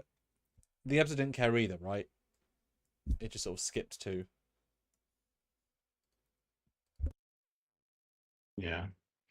I do love Mbenga pushing the zombie back down the the stairs though and closing the door. And Pike's like, "What's going on?" He's kind of got a befuddled look on his face the whole time, but he does find the force field emitters, which they can get behind, which is another zombie trope. Zombies stuck behind a chain link fence while you have a conversation. So. And two things in the chat. Han comes back and says, "Thanks, but I don't know. YouTube is a bit bad telling me when you guys are live. Always at the same time. So if you fancy seeing Trekyards on a day that's not Saturday, Sunday, same time. So we're very consistent. We don't randomize. And also, someone in the chat said about doing a elevator scene. That would have been fantastic if it cut them in the elevator and it was like this, and she's like, and Benger's like, "Who are you? No talking, human." And Pike's like, the whole time there's elevator music. Like that's again a missed opportunity of like a really silly fun, because I don't think it went upstairs because it would have been tired. Again, the episode they do a lot of stuff just because. I wonder who wrote this, because it's definitely not a seasoned writer in the same way as the other ones. Yeah, there could have been some comedic elements thrown in this one, and there are plenty. They're just not great. Yeah. Sussy Guru throws in €5. Oh, thank you so much, sir. Appreciate you. Just joined. Don't know if this was addressed already or not, but why did the Klingons blast the flowers? Why did the Klingons blast the flowers in the beginning? Yeah, she's told them to reserve your power because we might need to use these. That's a good question, and I don't know. Because they wouldn't have known they were there for that specifically unless, like, I know it's very rare, and this is the one place where they do grow, but to put that together for the Klingons, doesn't work for me. So that's a good question. I don't know. Yeah, it's fine in that they know the planet is dangerous for a reason, and they would know. They're the smart people, right? They would know it was the plant. So shoot the plant, I can see. But also, you aren't going out of charge by doing 2 shots. And if you knew you're fighting zombies, you'd bring more guns to know it's fine, or like more power packs. Because if you knew, and they would have known, they would know that's what the buoy was for. They really should have come with like 2 pistols, 2 rifles, and just start mowing. Like zombies aren't hard to deal with when you've got guns. Assuming they knew there were zombies here, they might not have. They knew about the buoy. They knew about the planet. It would be in the records. They knew it was left. Like I feel like the Klingons especially would have gone back at some point, broken the treaty, found the people, found the Klingons. Maybe. I don't know. Otherwise, the buoy there, right? The buoy feels very intentional. Well, the answer was in dialogue. She walks in and she says, "I can still smell the stench of the humans." So they're shooting the flowers, so they don't want to smell the floral, smell from the flowers, so they can trace the humans easier. That's the answer. Yeah. I don't know. Not quite as tight, this one. Not quite as tight. Yeah. But they fire up the force field so they can have a nice little conversation.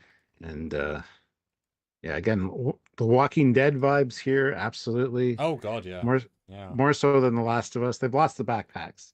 The backpacks is Last of Us. This is The Walking Dead. Yeah. But yeah. And of course, why is there a force field in a square next to around the comm array on the roof that's still fully powered? Well, who landed the shuttle? Was it just on autopilot? Yeah. Maybe. That's fine. I mean, it's dumb, but it's fine. Okay. It's a small ship. But why is there a fully powered force field generator around the thing? Maybe there's violent storms on this planet, so the force field goes up to protect the comms array in the event of a vicious storm. It ends at the top of the beam, though. Of the beams. Doesn't go any higher. You can see it. Nobody notices that. And as I said earlier, to play devil's advocate, it is a research lab. So you could beam something down and have it in quarantine in the force field to make sure it's not leaking or contaminated or whatever before it gets transported either into the facility or from the facility to a ship. Yes. It's just a quarantine field or something. Yeah. I wish they had more of a zombie episode in this. It really isn't, as silly as that sounds. So I would have loved if this would have been, again, far more graphic, right? But had you had a moment when they're at that roof, and as they get out, which it sort of does in a sense, but why are there more zombies up there? because they're the people who are there doing a last stand. So you see a little mountain of dead bodies who've been eaten inside the force field. Yeah. And there's some zombies, and that was their last stand place with the force field. Makes sense. Or they were trying to evacuate or something. Yeah, with a shuttle and it's or jury something. rigged. Like, these aren't meant to be there. And they even say, like, why are there force fields up here? Doesn't matter. And like even the comm panel's been like, you can see it's been jury rigged. So it's like they're in the same last stand, which is why low power. Very small thing. But if you're going like full zombie and if you're going full zombie episode, you have flashbacks, like they see logs of the Discovery era Klingons and costume people. If you like the canon connection, like seeing their stand against the zombies, and so the fact they end the same last stand place would be very like, wow, we're all in this destined to fail. Gonna happen again. Yeah, that would have been a really history's gonna repeat itself. Yeah. And only saved by a more talented crew. Like those little things would really elevate the episode, but whatever. I will say I like the zombies in this scene. Like the makeup's great. They're not focused on much, but you can tell they're Klingons, you can tell they're humans, great. My only other issue is that the LED wall tech is very clever, but this is at a low level, not night dawn, but not bright dawn moment, where the background, which is well hidden for being flat, but everything's a grey because they can't make blacks that deep because it's pixels. And so everything is a grey, a variation of a grey, and they're being lit not very bright. And so everything looks murky, mucky, and gross. Yes. And it looks poor to me. Everything from this point on the planet, it looks kind of gross, and they couldn't save it. And it's like, I get it, but it doesn't look good. And it could have been any time of day. It could have been absolutely anything, right? It could have been an amazing purple second planetoid and blade. You know what I mean? And it's just this horrible grey, murky, very zombie-like modern day TV show look, which I'm sure is intentional, but it looks gross. Yeah. So here we get the whole, let's talk about you, Doctor. I have to say, when your shuttle crossed the treaty line, I couldn't believe it. Huh? I thought my Viridium tracker was broken. You were tracking him? Yeah, when a Ronogovian offers you a drink, never eat the olives. So I love that Viridium patches were brought up again, or Viridium trackers. But yeah, it implies that they've been following the Enterprise to find a manga, which it's pretty high stakes to battle cruiser against a battle cruiser, essentially. Well, doubly. Yeah, her luck changed. Doubly when you realise that they're also renting the battle cruiser and they don't like them. Yeah. So they can't be doing it for very long because they probably wonder if they rented it from Enterprise Rent-A-Car. Yeah. Maybe Avis. Avis from the Orville universe. I mean, they're a religious settlements to everybody, so I buy it. Yeah, no, I mean, I liked that she's the person in theory, but it could have been a stronger payoff, given that episode was so strong with him previously, and she, like, I get it, it's logical, I like the rationale, we've disaccommodated, cool, great reuse of that.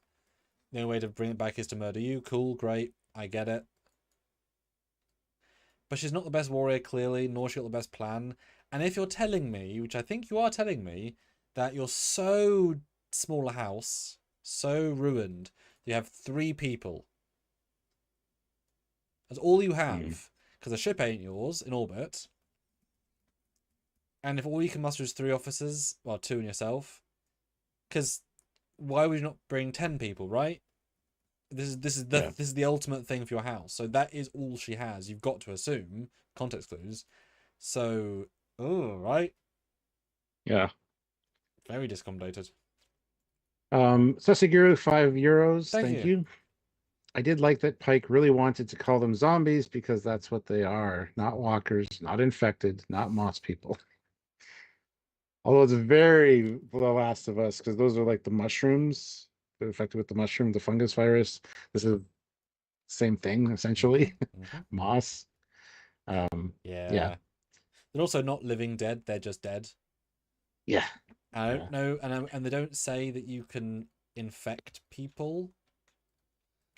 Well, Pike did say we've been breathing the same air, and he's like, yeah, it dissipated long ago. True. But I mean, like, when they bite them, there's no sense they're going to turn them. Oh, no. So they're not... You are correct, it's the air, so it's zombie-like, but yeah. Not quite. Yeah. But they're not infected by it per se. And Richard Kennedy, £5. Thanks so much. Thank you. Was the Klingon skull the same prop as Martok's in Picard season 2? I know it was a while ago, but watching a bit delayed. Good question. I mean, maybe. Would have been a clever reuse if it was. Yeah. Or just the same mold, right? I mean, yeah. Turns out if you do real Klingons, they're or good. The same 3D print file. Classic for real. Classic for real. $5. Thank you. Some people aren't with the Muppets, but could be worse. A rotation with Commander Patrick and Captain SpongeBob. Also, did you say Battle Cruiser manga? No, we did not. Anyway. Oh dear. Yeah, so what do you think of the so now we're at the Klingon lady, what do you think of her look and her style and all that jazz now we're actually here? Her looks good. I really do think she does a very, very good Klingon. Like you said, the teeth really help with that. But yeah, I think she's a great addition. Her name's Bitha. I love how Mbanga's like, I've killed so many Klingons, I don't even know which house you're from. What a which is kind of just rude and dishonorable. Yeah, exactly. He probably knows exactly looking at the emblem on house, but I get the sense he doesn't care. Or he just doesn't care. Yeah. No, she was good. Like I said, she had a hard time with the teeth, clearly, but Klingons can. Shade. Good. Yeah, I mean, it's just Klingon lady, right? I mean, I thought you were going to say at some point, no boob window. I did not. But you didn't say it, so I've said it for you. So there you go. It's been said. But of course, thank you. Yeah. But Klingon ladies don't have to have boob windows. They don't until Duras, really. Like, those that throwing off do, but just warriors don't. And I've got to say, great fun use of the sash, as in it gives the visual of Worf's sash, which you don't see most of the episode because it's so subtle. Then it becomes a whip, which she doesn't really use much, but it's a fun excuse to have a sash. Cool, yeah, like fine by me. And she's pretty good. She's not particularly intimidating, I will say, but she's also a discombobulated house with no resources, with no people. She's allowed to be a bit pathetic, like not in a not literally pathetic. She was fine, but like she's in a very, very, very low status situation in her own life, so therefore she's not got much to give, right? And I think she thinks she can kill him pretty easily, so she's not even worried. So she's a very interesting tone, which I liked, but she wasn't like intimidating. But don't think she was trying to be. Yeah. So back up to space. We get them moving slowly through the asteroid field. You see this Klingon cruiser there, and Ortega's like hits a rock, and it's like, sorry, it's hard to move at sails, or hard to maneuver at snail speed. Just hitting rocks would cause enough of a disturbance that sensors would be able to detect it. Yeah. And yes, you're moving slow, but you're also moving through a lot of particles. I'm sorry, but no matter how slow you move, you're going to be seeing something big slowly making changes to the dust patterns. Not that you necessarily be scanning for that, but you'd be scanning for that. Come on.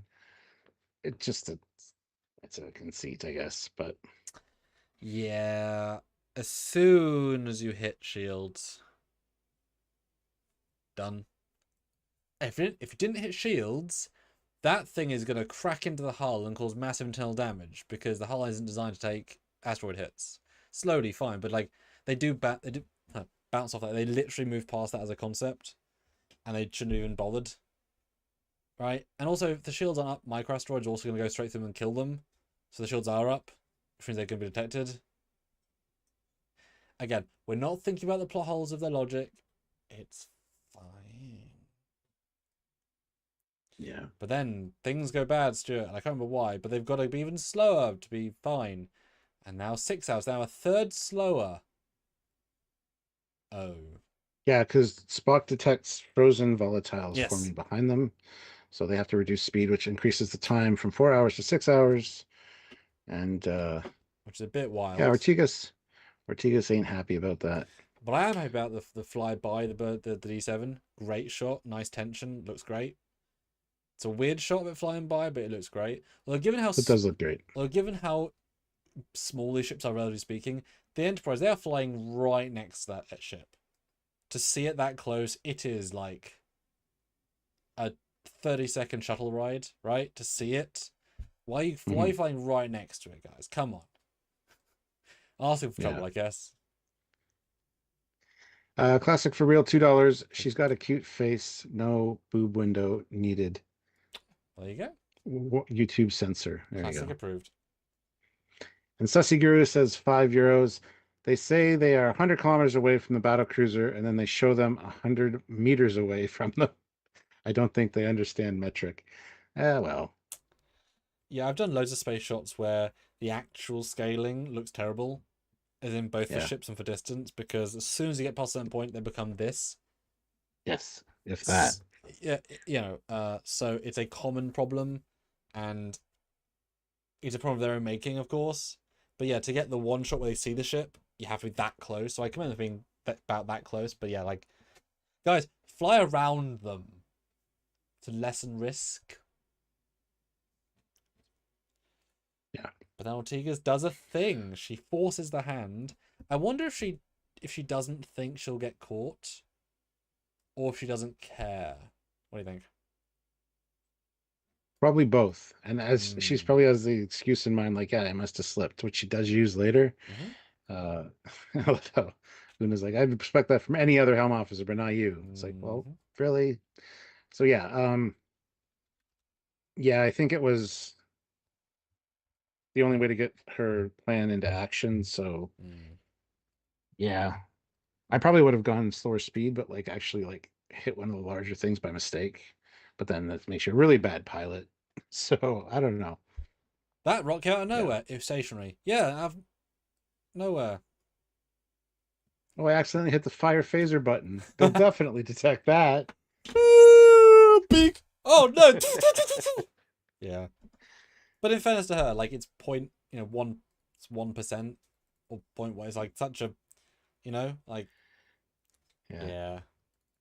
But it's enough to get caught, and I guess it makes a slight, I said earlier, easy thing to not be hidden, to not be seen. But yeah, staying at 1/7 of impulse is 1/8. Is really slow. So yeah, the fact that 1/6 is now findable, not half impulse. Yeah, not quarter impulse. Like they might not have ever gone at 1/6 impulse in Trek history ever, right? So it is, like 6 miles an hour probably. It's like, oh god, I could walk faster than this, Yeah. Anyway, back on the planet. Look, if we need to if we want to stand a chance, we need weapons. Pulls out her knife and stabs him in the leg. It's like, oh, I walked right into that one. It was great. I think that was, yeah. Yeah, generally like that twist. I thought there was gonna be some fun mutual resistance plot line. No. So too.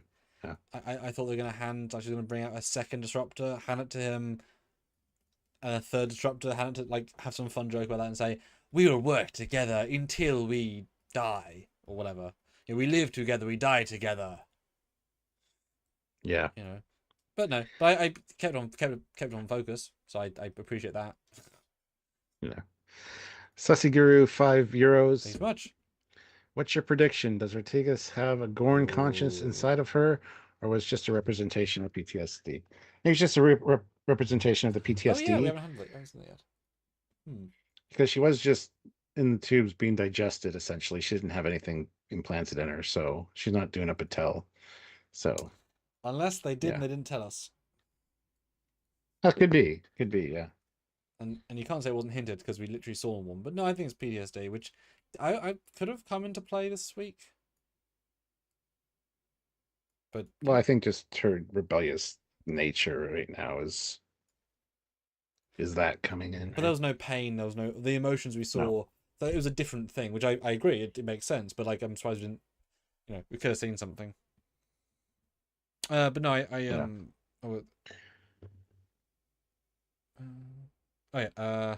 no consciousness, just having a bad time, and I'm fine with her saying I've I don't assert myself enough. I should, so I am. because I almost died. I buy that. I said that as the first episode. That could be logical. You know, I'm not here to die again. I'm not here to be whatevered. But yeah, back on the planet, we get the talk. And I feel sorry. I wanted to kill my father, but you did it ahead of me. Yeah, and I feel sorry for the CG people that they have to, every time a zombie touches the force field, they've got to make an effect behind actors constantly. So sorry, guys. That's a lot of work to do. Back to you, sorry. Sure, that's not on the wall though. I agree, it could be, but it'd be a lot of planning for that because they are much further away. Yeah, it would just be easier to do the force field effect that way. Is all I'm saying. But then you get the wides. Yeah, I know. Yeah, it would be weird, and they have set pieces that are not that. So there are shots where it's not that, but yeah, they would want to give the option. Yeah, so yeah, she wanted to kill her dad because he was a lapdog of the Federation, but she didn't get to him in time, so now she's got to regain her honor by killing her father's assassin. Although I don't know if you agree, I kind of get the sense that even she doesn't believe that's actually how that works. Like, it's her last chance, but it doesn't mean it's actually going to mean anything, as Pike sort of derides of like, oh, yeah, okay. You know what I mean? Like, it's not a foolproof plan. What else can she do? Does that make sense? Yeah. Yeah. But at least it grounds it, right? We're using the canon, the new canon, but we're using the canon. It makes sense. I love it. She doesn't like her dad at all. Because he was a traitor for decades, right? Or years, I think. Yeah. Yeah? Don't remember. But yeah, a while. Yeah. And this is where she said, I have no honor. I had to grovel just to charter a ship here. Mm-hmm. Which is great. That's why she's probably using older tech, a la the Klingon Raider, which is my excuse. I'm sticking with it. But as long as they give us an in on that possible answer, then that works fine. But it would have been so funny to see like a shot in the shuttle bay of like one Raider with dust on, like visible dust, and like lovely gleaming new shell, like properly nice designs.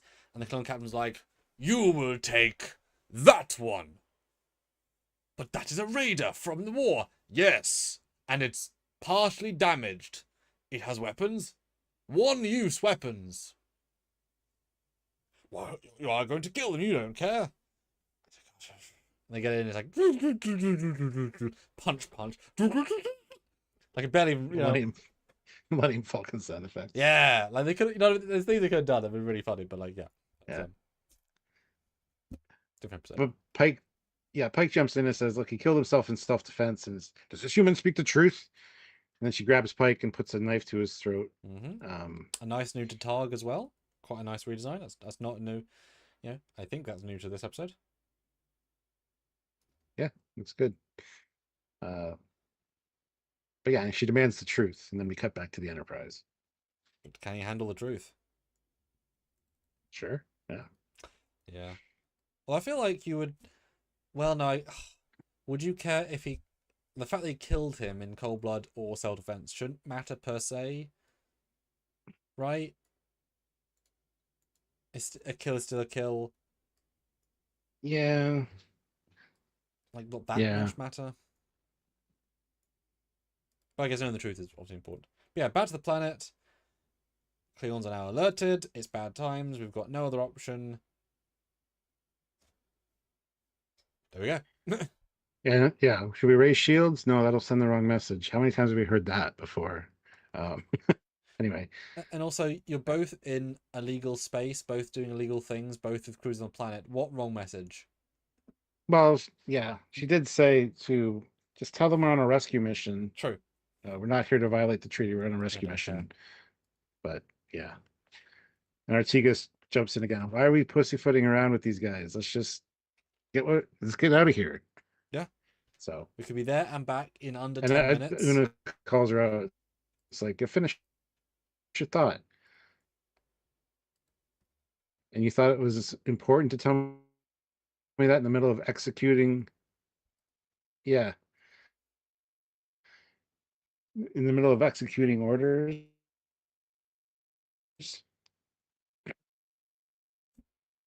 Yeah. It's this is obviously her getting a bit above. Sorry, the signal. I can't control it. So yeah.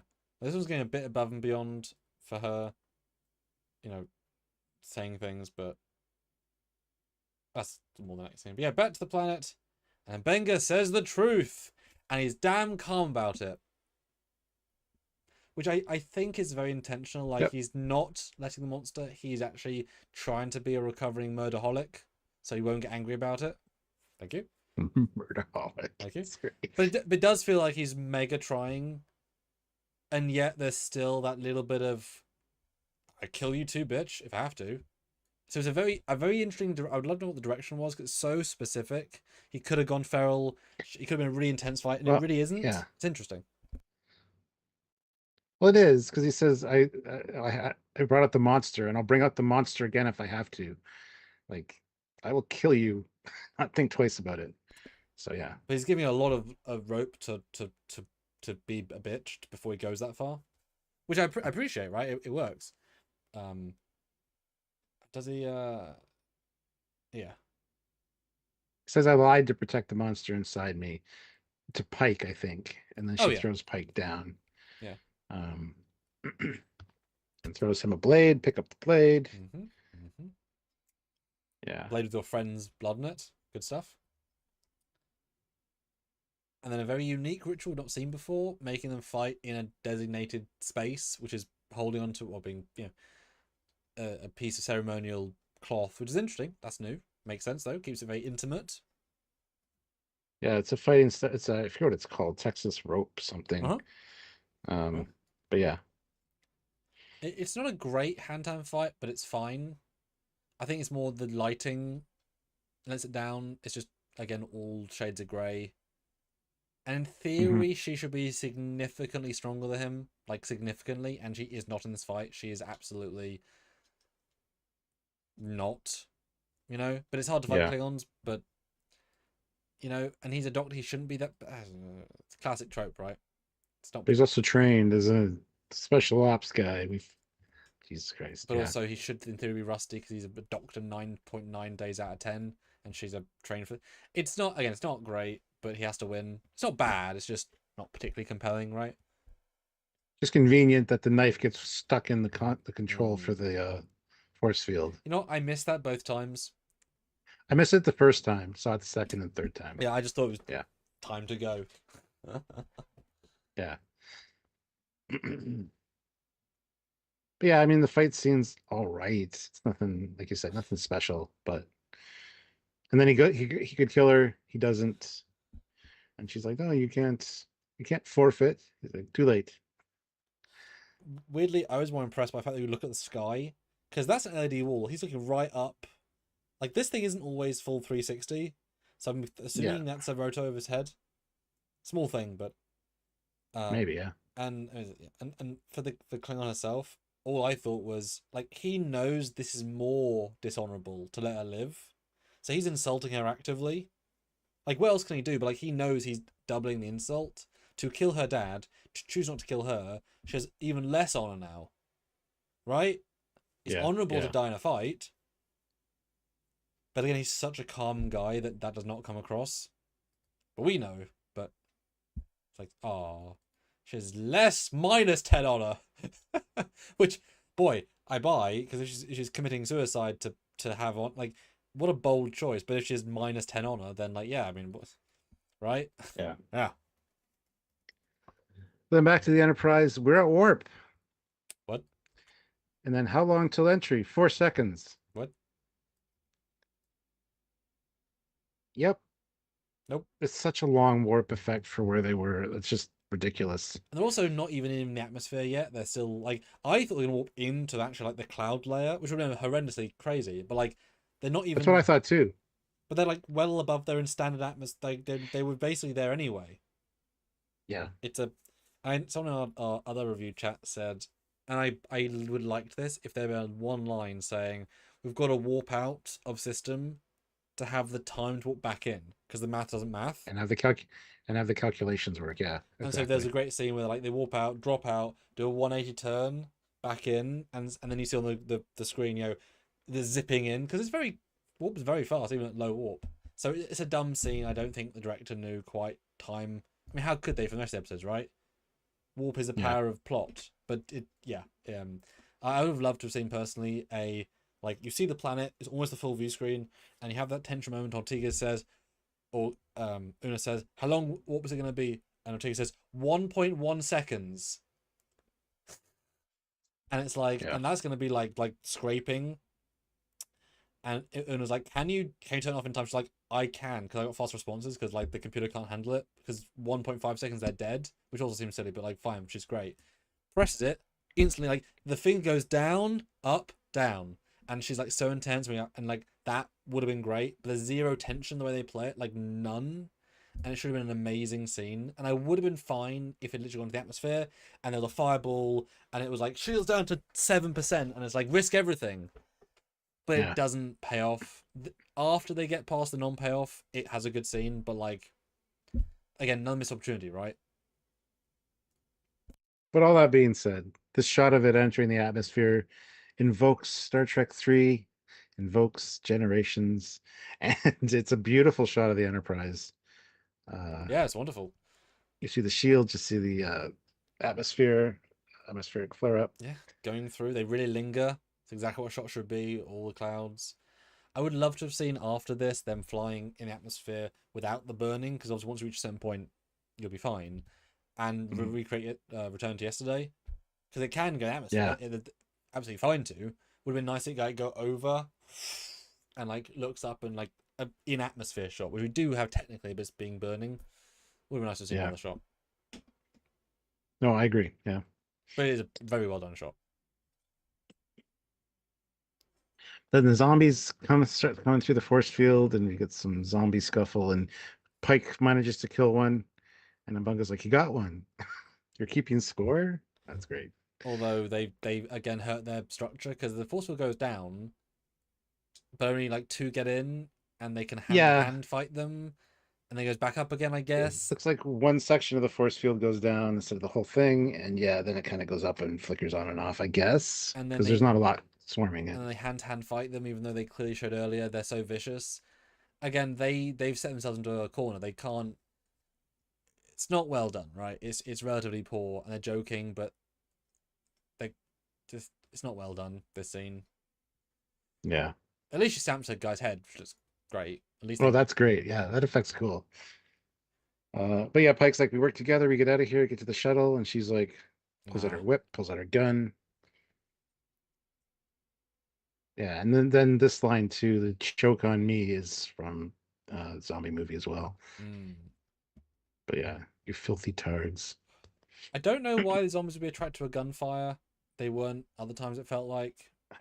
Well, I mean, in other zombie media, they're always attracted to sounds, but yeah, it's never established that that's what these ones do. And they're not, like, either they're smart enough to know not to do it, or they would think, I can get it by pushing forward, like, into the force. They have to go round. They have to know there's a force and go round it. It's a small note, but it's, again, not a very well-structured ending, really. I like the whole conversation here. She's choosing an honorable death. Well, no one will know. She will know. And I will know. And given then he says, rest well in Stovacor or whatever. So. And given he's a famous war criminal, him knowing actually means something. Yeah. So I did like that. And it's sorry. Anne Pritchard says she pulls out a severed xenomorph tail. It was segmented like one, sure, yeah. No, she put out a Gorn tail, but yeah, I mean, a bold choice to have the episode end with she's willingly sacrificing herself for them. That's a really unusual way to end that. You know, it's not what I would have thought, but I mean, she has literally nothing to lose. She's nothing to. She's nothing. She's the shell of a Klingon, and this is at least interesting. I kind of wish they allowed her a scene where she was like John Wick in, you know, like properly massacring zombies, and like the last 2 got her, because she goes out like a little bitch. Like, in the way it's framed, she could have had a really epic end, and she doesn't really do a great job. But we're out of time, right? Yeah. Not that much, but you know, could have been better, right? Oh, God, and back on the ship, at least there's no flamethrowers, right? But the sparks are both in unison and the same distance apart, which bothers me. And they're the same place, roughly, in the same thing. And but no flamethrowers. But But we actually lose artificial gravity for once, Yeah. which is great. Which also explains all the hairstyles. I'm going to reiterate that again. Una's hair is usually down. It'll be down the next episode, and the rest of the episodes of this season, I guarantee it. It's only up for this particular scene, so they don't have to worry about hair in zero G. It's such a It is great. It's such a bloody subtle way they did it, as if it was an afterthought. But this is so much effort to think about this. Yeah, and it's played like it's not really a big thing. Which, in fairness, they probably have this would happen quite often, so it isn't a big thing. But like, yeah, we've never seen the scene before, really, and it's just played like, yeah, it's fine. Which I liked, but I was confused by. Like, it could have been that could have been a set piece, right? A giant set piece. It really wasn't, but it was nice. Yeah. Classic for real, $2. So in a zombie show, the black girl dies. And another $2, and he says, "But the black guy lives." Well, and the white Klingon and the black Klingon. I mean, yeah, everyone does. Fine. Yeah.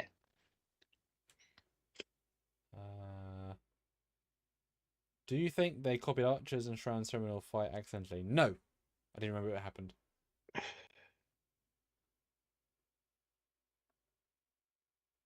Yeah, but she gets swarmed. They start heading for the shuttle, but get beamed up, which they were not expecting. Which to me felt a bit anticlimactic. And then she's the hand reaching it. Yeah. Like, how did you feel when they beamed out?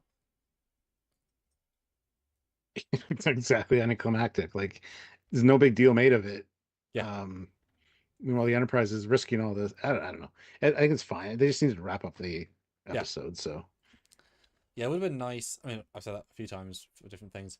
Would have been nice had they had the they got in the shuttle. Like, how the hell do we use this? I haven't flown one before, and then zombies attack it and like start battering it down, and it's clearly broken. And then they beamed, because then it's, I don't like them being fine and then beamed. Tortiga's making a poor choice. I would have preferred if she'd actually made a good choice, not knowing, of course, but like personal preference, right? Yeah. But then they say they get a message from Scotty saying they're bored. Let's get out of here. And their communications are being jammed for some reason, but it's not from the natural. It's not from the planet's atmosphere. Yeah. Well, yeah. It's because then they focus on the Klingons. Well, they're about to attack, so I don't want them to say we're being attacked and breaking all the treaties. Like, this is an act of war. I'm just saying, but they're also here illegally, so they can't say it. But in this situation, act of war. Yeah. And they say activate the after screen. Yeah. Which is an odd way of phrasing that, but whatever. But yeah, say bye to our dust. We get the Klingons firing, and then Enterprise just warps out. And we went straight from in-atmosphere beaming to far away from the planet, because there's not even a planet in the shot. And it's a terrible edit. Back to back, it's really, really poor. I don't get it. And also, really bad sound effect for the Klingon. That was the chance to go like the classic TMP. And so it's a squid, like it's like a squelchy, really bad sound effect, like what it could be. Yeah. But at least Una says, "Congrats." Yeah. Oh, sorry. You go. Oh, yeah. Una says, "Congratulations, everyone." Uhura compliments Ortigas' flying. Get a smile, and we get the stern look from Una behind her. Ooh, shit's gonna go down.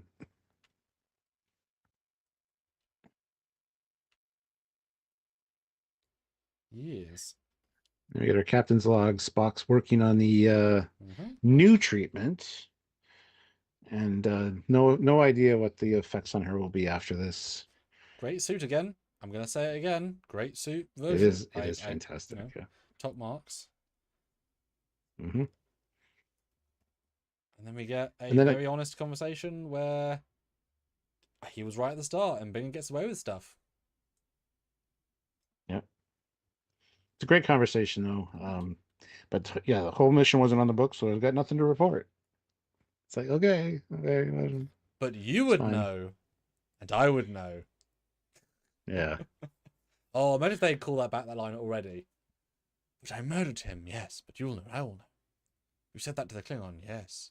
And only you and I will know that. Jesus Christ, stop it, Omega. No. Yeah. And then, yeah, but if this was on the record, hypothetically, what would you say? Yes. And Pike's like, that I had a knife to my throat and you told a story to save my life. Yeah. That's what happened. Wouldn't you agree? I would. Yeah. I appreciate he pushed him on it. Because if you did something really bad and you might go to jail, don't leave it to ambiguity. Like, you kind of want to know. Mm-hmm. So I buy that. And Pike says, "You're not a monster, Joseph, just a man and my friend. And I'm picking you over jail." I hope that this comes back in some way, that he lets Pike do something super illegal as a thank you. Maybe that's why in TOS, Mbenga's not chief medical officer of a ship. He's just like he's just a specialist on board. Like this, if he does get out and he gets not, serves some time and then gets his rank taken away, like that'd be interesting. Yeah, for sure. And also, it's on the chat saying, "Yep, and nobody will ask what happened to that shuttle." Absolutely sure. True. A shuttle. There's yeah, no shit. There's no official report why the shuttle got destroyed, but we need a new shuttle, guys. It died while fishing. Fly fishing. Yes, we fly fished. What? Nothing. Yeah. Good point. Never really considered that, but you're right. I'm going to say, how are they going to explain all the damage to the Enterprise if they had gotten a battle? But no, they're just missing a shuttle. Dude, where's my shuttle? Yeah. Then we get Una and Ortigas, and she comes in very like, "Hey, how's it going?" And sit down. Well, it seems really official. And she gets chewed out essentially for making not a mistake. It's like, I ordered 1/8, you went to 1/6. Oh, I slipped. So, maybe my hand slipped. Yeah, I'm only human. I didn't just fly into an atmosphere flawlessly. Yeah. But yeah, Una calls her out for forcing her hand and having to switch plans to your plan, which was our only option at that point. So you're basically off the duty roster for 2 weeks, and you have to go to chain of command training. And if it happens again, it can't happen again because you just can't. You're done. Yeah. Don't make me discipline you further. Yeah, it's a very on the nose scene. Like, I get it. I'm there. I buy it. Well, Una even calls out, they were just about to step into a shuttle. If they had done that, all that would have been for nothing. And we've violated the treaty for no reason, because they would have got away in the shuttle and come up to the ship. So, yeah, we didn't actually need to do it, but we didn't know that. Yeah, but also you already violated the treaty by sending the shuttle. So, don't moral high ground meet Una. You allowed that was just an illegal action to happen. No, that was Pike. Pike would take full responsibility. I stole a shuttle. I knocked her out and stole a shuttle. Oh. Because it's Pike. That's why you wanted to go. Because if anything happened and it got found out, it was on him. He's very strong to knock out an Illyrian. Very strong. I guess Mbenga, assassin, all that. Yeah, I liked the scene fine. I loved her acting on Tigers, because he says over the top, but there's a moment where she's at the end. You can see every emotion roll on her face, from the grr to the her to the to the I'm just gonna say yes because she wants to hear yes. Moving on, she accepts it, but she doesn't believe it. And I right? Yeah. There's so much going on there. Like the look in my eye, she doesn't once look at Una, and then when she walks out and gets onto the bridge, she like gets a little antsy with her fists. The old lingering shot, Like I just or whatever. So yeah, it was good. But the thing is, and we've said this many a time, if they genuinely needed to be rescued, and she got them rescued, she would be getting a commendation for it happening, right? As often happens in Trek. If the solution is what was needed, she would have been told slightly, but Una would have said, "But actually, thanks for making the decision because you saved the crew. You saved Captain Pike." That would have been the conversation. It would have been, damn it, but you saved the crew. From the few times that it was not needed, and you need that for the plot, but like it's from the few times it happens. Yeah.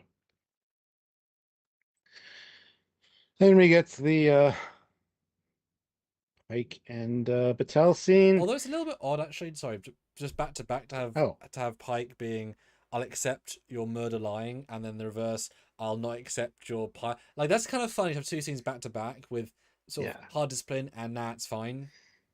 That's kind of odd. Yeah. You know, deliberately so, but like that's interesting. How I watched it back to back. This is a great scene because it's like, why didn't you tell me? You made one of the hardest decisions of your life, and I wasn't involved. I wasn't there to tell you that you're doing the right thing. Or she's like, it wasn't about you. It was my decision. You would have been stubborn. You would have wanted to try something else. We didn't have the time. Had to make a quick decision, and then they end up hugging. But yeah, it's really good. Like I can see both points of view on it. I don't know if she was necessarily in the right, but it's one of those situations I don't think there is a right answer, but it does affect him as well. So her whole thing of it wasn't about you, I would have said, no, it was about us. Like I would have, I don't know. I like the tension here. I think it was really well done. Again, another odd way to end an episode though, I think. Yeah, it needed one more scene. Yeah. It was definitely, oh, we're done. Yeah, for me the scene was good, but it was a bit juxtapositioning compared to last week, which was super lovey-dovey, super couple, and she feels like she almost broke up with him. Like she didn't, but like the way her tone was, which was, this was for me, not for us. Obviously I did not bring you in. I made that choice. I ordered them I'm assuming to not tell you. I betrayed the us for the me, which she's able to do, but she was so final about like, you have no right to have a decision. Even though he instantly reversed it, saying, I would not have said no, I would have supported you. She knows he would have fought a little bit, but like he's saying that now, but I think he means it, right? So it's she could have broken up with then and there. That's the thing, Starfleet captains, right, used to be the ones in charge, used to have a ship, used to have a crew, and the fact that she had a new assignment they're about to go to meant that in her headspace she was going back to couple to captain mode. That's why I think, because I don't think week 1 of her 3-month ill vacation she would have done this, but the fact that she's thinking like, well, I might not see him for 9 months, she had to think of herself. But it's just an odd, compared to the last episode, back to back, they don't quite connect, and without a sense of time passing or not passing it, but it's like, yeah, they were so coupley, and I would have liked that. Like I would have preferred she had said, you would have talked me out of it, and I want to live for us, right? But then people could have said this is a weak female character for being about him, but like them is not him, them is them. So it's a weird one, but they end it on kind of medium note. So, right? Interesting. Interesting. And Quaffalone says, Tell says Anson, not Chris. They just left it in. The subtitle even says Chris. I was looking at the subtitles and it does say Chris. I thought I heard Chris, but I mean... Yeah, so I didn't hear it first time. I went back after people said that, and if she says Anson, they remove it in the audio, so she just says a word, but it's not clearly Anson. But of course, if the word is Chris, you would hear her say Chris. So I can see her doing it, and that's very odd of them not to catch that. But if that's their one angle, their one take. But yeah, they absolutely do remove her saying his name, which does imply that she's saying Anson, which would be pretty funny, yeah. But yeah, why would you remove Chris if but yeah, it's definitely something weird on there. And Sussy Guru throws in €5 and says, is this an abortion allegory? I mean, yeah, I can see why people might think that. Sure. A stretched one? Yeah, because that's a couple's decision, though, I would think. But if you're going there, then her aborting 7 Gorn babies in the first episode is also right. Like there's literally an abortion happening of not of an alien parasite, but like a literal one, whatever. I mean, yeah, not really. It's more. I think it's just more literal. Like my life, my choice, and I'm a captain. Yeah. Because captains are hard to be couples because they're both powerful people who have responsibilities, and that's why I like seeing them. They're a unique pairing that you just don't get. And that's the end of the scene. Yeah, they both admitted they were scared and give each other a hug, and that's it. Yeah. Yeah. Okay. Cool. All right. All right. Well, it's that time of the show where you guys super chat in with your scores out of Yes. 10. I will read those after we give our final thoughts and scores ourselves. If you haven't hit like yet, please do. We have 68 likes. Vote in the poll while we're talking as well. We'll end the poll when we're done, but we have 63 votes currently, but go do that if you haven't. And yeah, just put in your scores, super chat them in if you can, and that'd be greatly appreciated. But yeah, that's episode 3, Shuttle to Kenfori. Does that mean you want the questions, Stuart? Standard policy by now. You got to ask me the question. So, Stuart, what did you think of season 3, episode 3? This episode, the zombie one, and how do you feel? After having talked about it for 2 hours and 10 minutes, how do you feel? And of course, what is your score, both to Strange New Worlds and to enjoyment? There's a lot going on in it, but there's also not a lot going on in it. A lot of the scenes we were flying through because it was just zombie chases, which are fine. But I mean, there's been better zombie episodes in Trek for sure. This was literally just... go watch Ghost Ship from Avalon Universe. It's a better zombie episode. There's your plug, Joshua, because it is a better zombie episode. Yeah, so is Impulse and Enterprise. But yeah, this it's an all right episode. It's very typical zombie and not sci-fi zombie, really, because the explanation is just kind of I mean, like I've compared it to Last of Us and The Walking Dead a few times. It definitely has that vibe. It's got that ugly look to it. It's just dreary and whatever, but I think the revenge plot was interesting. I wish there would have been, like, with a phaser you can kill so many zombies. All you gotta do is put on a beam and just like, let's be fair. That is true. Someone mentioned that. I forgot to mention that earlier. Yeah, wide beam. Yeah. Like the zombies are nothing. Full settings is all dead. You're 100% right. Like that's Star Trek plot hole 101. Yeah. So for them to get rid of their only phaser by overloading the charging chamber and throwing it, it would have been better to have been knocked out of his hand across the room and he couldn't get to it because there's swarms of zombies in the way. So there's little things like that that annoy me. The mind meld thing was interesting. I think it might be setting up some kind of Gorn collective mind thing. But we'll see. The Ortega stuff was actually really good. Because she did have a really good point with, but she's also not the captain. And yes, you can say we should try this, but to just come out and say, why are we bothering? Let's just do the thing. Like, I understand the frustration, but at the same time, it's an officer. So anyway, I think it was dealt with really well. I like the way that that last scene played out with her and Una. I think that was great. Correcting a Star Trek sin, which is awesome, which you got to give them credit for. The gravity plating went out. Artificial gravity's gone. Love seeing that. Need to see more of that in Trek. Kind of a joke we've made over the years that they lose every other system, but never the gravity. So that was good. Good visuals. The ship going into the atmosphere, fantastic. The warp effect to get there, it's a little bit exaggerated and dumb, but again, it's fine. Klingon battlecruiser looked great. A lot of the space shots were really good. Yeah.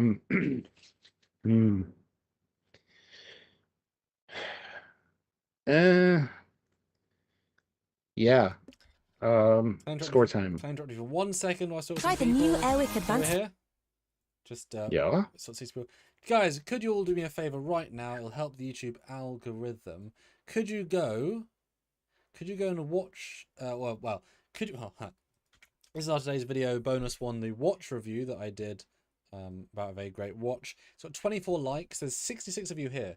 If all of you went and clicked clicked liked on the video right now, it would tell the YouTube algorithm to show it to more people, and we want to get more views for that because that's, you know, the watch people want to see us get more views and show people. So if all 65 of you, whatever, could go and like the video right now, I'd be so thankful. Just that takes like 2 seconds, right? If you could watch if you want as well, it's a fun little review, but do click like if you could, please. Thank you. And watch my watch review as well. Anyway, Sorry, now you're supposed to say that out there. Because 24, I'm watching it. If you could go, I could be tremendous. Stuart, what is your scores? Personal enjoyment? Yes. I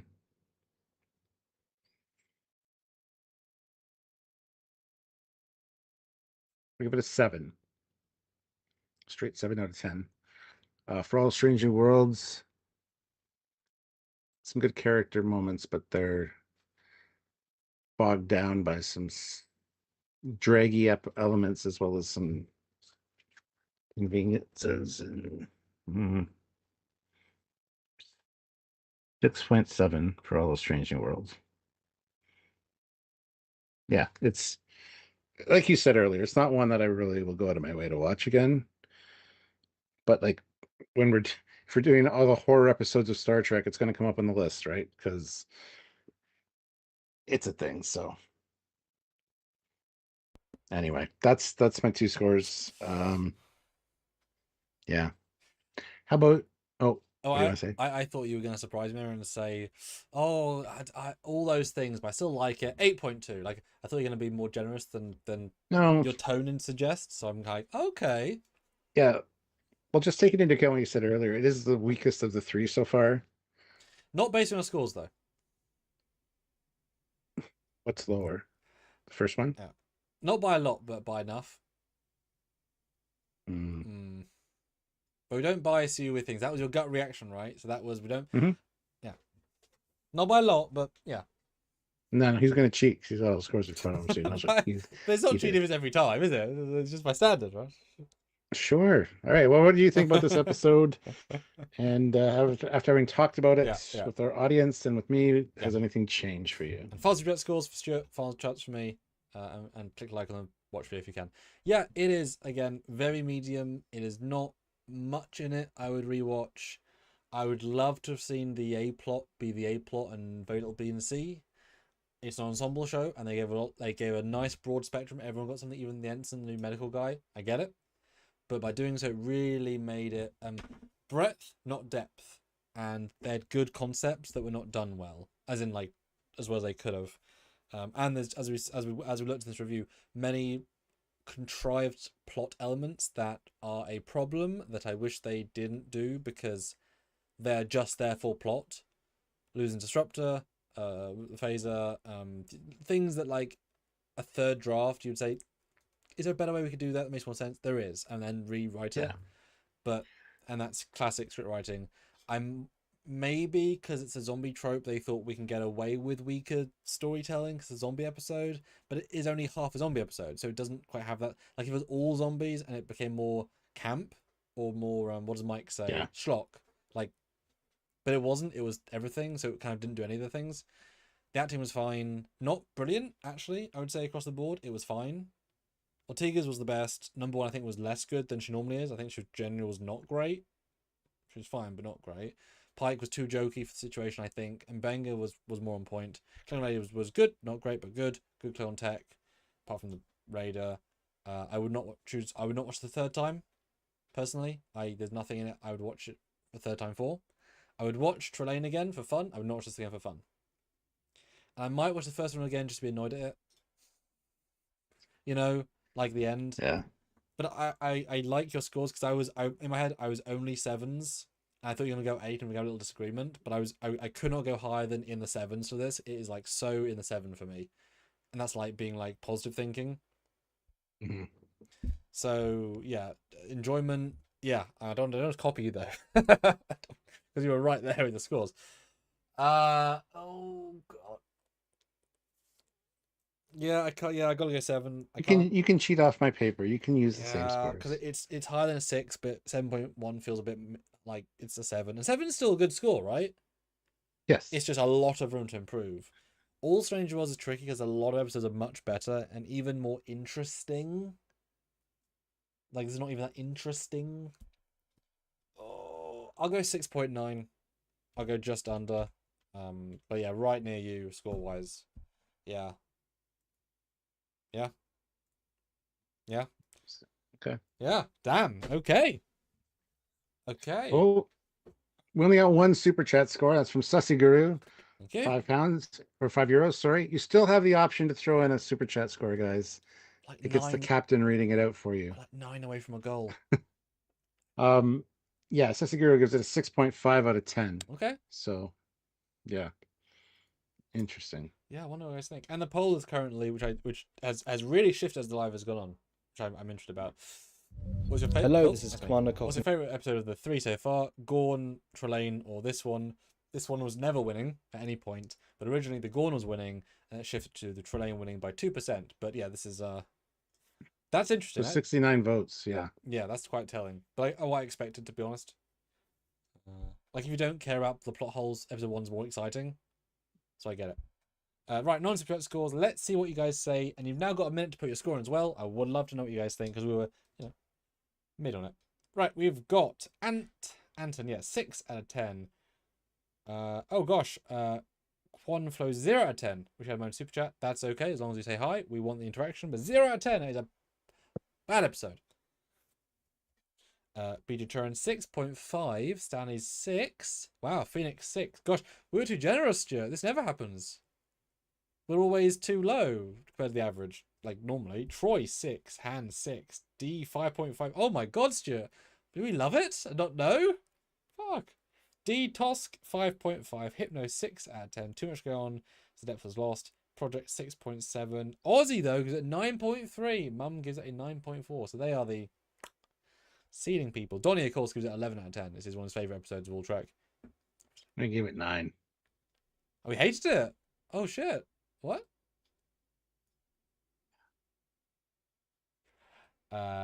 Jason 9.5. Okay, we've beat. Diagos did a 9 as well. Hypno, yeah, and a Scottish C plus. Wow, that is one of the first times we've genuinely been much lower in the chat when we have strong opinions, or at least medium strong. Interesting. Because 6 feels harsh. Because it didn't do much bad. And I gave 6 for the first episode, like in the 6s, because it was doing bad things. Right? That's interesting. Yeah. Maybe I should give this a 6 and lower the first one, but then people get pissed because I made the first one so low. Because everyone loves them. It's interesting. And guys, go like the watch video. We've got 2 likes. There's 55 of you. It takes 2 seconds. Go click like. I want to see 30 likes. Click the link. Hit the like button. You don't even have to watch it. It's fine. I guess you're technically giving me a view as well, but I want the like because the algorithm. Or watch it. It's a good little review. And Marie was my hand model. Yay, Marie. Yeah. Is 6 average for you? No, 5's average. Honestly. That's how 1 to 10 works. For me, yeah, like 1. I don't tend to give 1s because 1 is like absolute trash. 2 is really bad. 3 is bad. 4 is not fun. 5 is average and okay. 6 is better than average. 7 is enjoyable but not the best. But this shows, like we can't like. If the acting's pretty good, the CG is pretty good, the sets are pretty good, you know what I mean? Like, pretty good is across the board. It's just, it doesn't do anything, yeah. Yeah, that's interesting.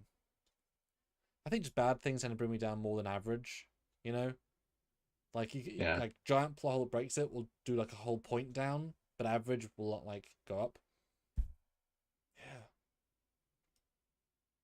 Yeah. Interesting. All right, well... Thank you for joining us for Not a Zombie episode. Don't call them that. There'll be no glory for you in your house if you do. Ooh. Yeah. And tune in this week. We're going to be doing other lives. We got a lot of breakdown videos coming out about things. Go watch the previous ones Thursday, as well. They were fun. On Thursday is the next episode.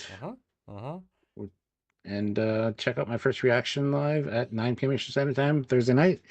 And join us back here on Friday for a review of episode 4. Yes, and if things are to be believed, that's the holodeck episode. Yes. So get ready for them to bullshit. The holodecks existed early and not even care about making it connect fully. Woo! Sure, we'll have nothing to talk about. Yes. Computer activate holodeck programs.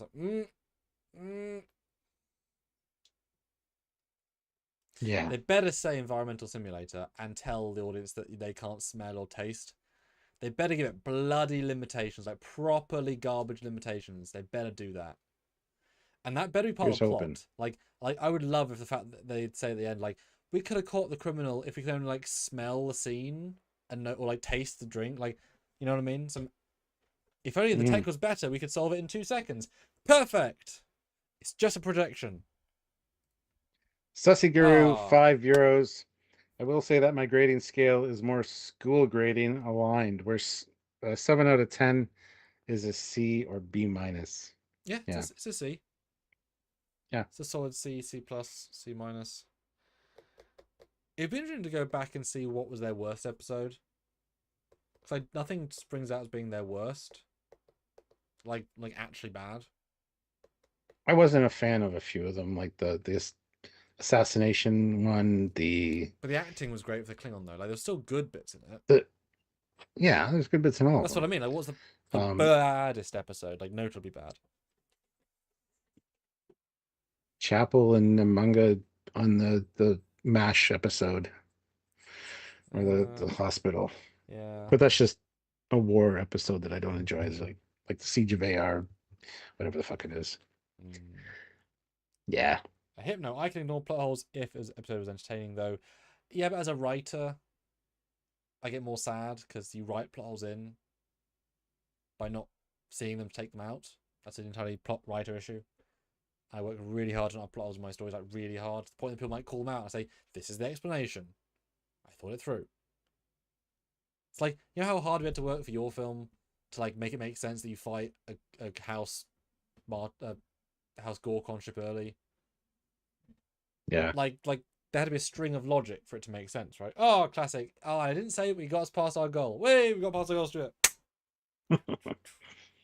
Super. Classic for real. $2. $2 for goal anyway. Didn't see yet. 1,701. Well, go watch it. Well, thanks for making it if you haven't watched it. That's funny. Yeah, mate. Well, thanks, guys. I'm going to go do other things, and you'll see us soon, of course. Yeah. That's right. So until then, he's Commander Cockings. He's Kenfori. Bye, guys. Bye, everybody.